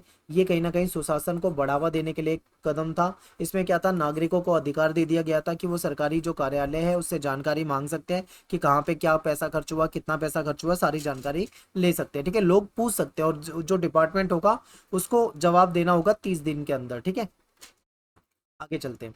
आधार और आधार कार्ड आप जानते ही हैं, डायरेक्ट बेनिफिट ट्रांसफर, ये भी आप जानते हैं। पहले क्या होता था, सरकार अगर कोई स्कीम लेकर आती थी तो वो जनता तक पहुंच तो जाती थी, लेकिन जनता तक बहुत कम पहुंचती थी। ठीक है, बीच में जो बिचौलिए होते थे, दलाल होते थे, वो उस पैसे को खा जाते थे, जनता तक उतना पैसा नहीं पहुंच पाता था। तो सरकार ने आधार कार्ड से बैंक अकाउंट को लिंक कर दिया और सीधा सीधा जो भी पैसा आता है सीधा आदमी के बैंक अकाउंट में चला जाता है। तो उससे क्या फायदा होता है, कहीं ना कहीं भ्रष्टाचार यहाँ पे रुक गया है। ठीक है, गैस की सब्सिडी हुई, पेंशन हो गई या स्कॉलरशिप हो गई, जो भी योजना है सीधा जो लाभार्थी होता है, बेनिफिशियरी होता है, उसके खाते में चली जाती है। इससे धन का दुरुपयोग भी बचता है और ये भी सुनिश्चित हो जाता है कि लाभ जो है असली व्यक्ति तक पहुंचे, बीच में कोई दूसरा व्यक्ति उसको ना खा जाए, ये चीजें दी जाती है। ठीक है, एग्जाम्पल आपके सामने यहाँ पे दे रखा है, जो LPG की सब्सिडी होती है वो डायरेक्ट जो व्यक्ति होते हैं उसके खाते में पहुंचा दी जाती है। ठीक है, तो बिचौलिए की कोई आवश्यकता यहाँ पे नहीं है। फिर भ्रष्टाचार विरोधी जो तंत्र है उसको मजबूत बनाना, यानी सुशासन का एक और मतलब होता है कि भ्रष्टाचार को खत्म करना है, उसके खिलाफ मजबूत कदम उठाने हैं। ठीक है, लोकपाल हो गया या लोकायुक्त हो गया, इसकी नियुक्ति करना, पर जो करप्शन है उस पर निगरानी रखना। ठीक है, ये सारे काम होते हैं। ऑनलाइन टेंडर या ई प्रोक्योरमेंट को बढ़ावा दिया जाता है। ठीक है, और दुनिया भर के कानून बना दिए गए हैं। तो ये सारी चीज़ें आप बता सकते हो। फिर नागरिक भागीदारी और शिकायत निवारण, यानी कि शासन का अर्थ है कि लोगों के निर्णय में भागीदारी हो, जनता उसमें शामिल हो और अपनी शिकायत, अगर कोई शिकायत हो तो शिकायत को दर्ज कर सके। ठीक है, जिसके लिए माई गवर्नमेंट या CP ग्राम्स, ये जो और जन सुनवाई जैसे प्लेटफॉर्म है, यहाँ से जो लोग हैं अपनी शिकायतों को दर्ज कर सकते हैं। ठीक है, इन शिकायतों को फिर गंभीरता से लिया जाना चाहिए और जल्दी सुलझा लिया जाता है, ठीक है, आज के समय में। तो ये सब क्या है, ये गुड गवर्नेंस के कुछ तरीके हो सकते हैं, ठीक है। कानून को आसान बनाना, जिससे कि जो लाल फीता सही होता है, जो सिस्टम चला रहा था, जिससे भ्रष्टाचार होता था, जिसमें ज़्यादा मुश्किल चीज़ें होती थी, वो सारी चीज़ें खत्म हो जाए। कानून को सरल बना दो ताकि लोग आसानी से क्या कर सकें, उसका फायदा उठा सके, ठीक है। सिंगल विंडो क्लियरेंस यानी स्वयं प्रमाण, सेल्फ सर्टिफिकेशन जैसी जो प्रोसेस है, इससे सब कुछ आसान हो गया है, ठीक है। सारे काम एक ही विंडो से हो जाते हैं, आसानी से हो जाते हैं। प्रशासन में नैतिकता और मूल्यों को बढ़ावा देना, ठीक है, ये भी इंपॉर्टेंट है। सुशासन के लिए ये आवश्यक है कि सरकारी सेवक जो है, ईमानदारी, निष्ठा और जन कल्याण के प्रति कहीं ना कहीं उसके प्रति प्रतिबद्धता से काम करें, ठीक है। उनको ट्रेनिंग कार्यक्रम होता है उनका, उनको नैतिक जो आचार संहिता होती है, फिर सिविल सेवकों के लिए भी इसको लागू किया जाता है। प्रदर्शन के आधार पे उसका मूल्यांकन किया जाता है, उसके माध्यम से जो बेस्ट जो कर्मचारी होते हैं, ठीक है, उसको पहचान कर उसको मोटिवेट किया जाता है। भ्रष्टाचार या जो लापरवाही में लिप्त लोग होते हैं, उनके खिलाफ कठोर कार्रवाई हो। अगर वो सरकारी कर्मचारी हो तो उसको तुरंत सस्पेंड किया जाए, ठीक है। ये सारी चीजें सुशासन में आ जाती हैं। स्थानीय सरकारों को मजबूत बनाना, नगर पालिका, ग्राम पंचायत जो है उसको फंड देना, ताकि जो छोटी मोटी प्रॉब्लम होती है उसको वो अच्छे तरीके से देख सके, ठीक है। सरकार का बोझ भी इससे कम होता है। समावेशिता और सामाजिक न्याय को बढ़ावा देना, तो सुशासन का अर्थ होता है कि उसका लाभ जो है ना, सभी वर्ग के लोगों को मिले, चाहे गरीब हो, चाहे महिला हो, चाहे बच्चे हो या अल्पसंख्यक हो, सबको इसका फायदा होना चाहिए। कोई सरकारी स्कीम है, जैसे आयुष्मान भारत हो गया, या प्रधानमंत्री आवास योजना हो गई, या बेटी बचाओ बेटी पढ़ाओ जैसी जो योजनाएं हैं, ये सुनिश्चित करती है कि सभी की जो बेसिक जो नीड होती है वो पूरी हो सके, ठीक है। आरक्षण या फिर स्कॉलरशिप या प्रशिक्षण के लिए जो स्किल को बेहतर बनाने के लिए जो ट्रेनिंग होती है, प्रशिक्षण होती है, इसमें सभी लोगों को उसमें शामिल किया जा सके, ठीक है। ये सारा ध्यान दिया जाता है इसमें। तो निष्कर्ष आप बता सकते हो, और निष्कर्ष 4 लाइन से ज़्यादा मत लिखना। तो यहाँ पे अपना जो ये वीडियो था ये खत्म हो जाता है। आई होप आपको समझ में आया होगा। मोस्ट इंपॉर्टेंट क्वेश्चन सारे मैंने यहाँ पे डिस्कस कर दिए हैं।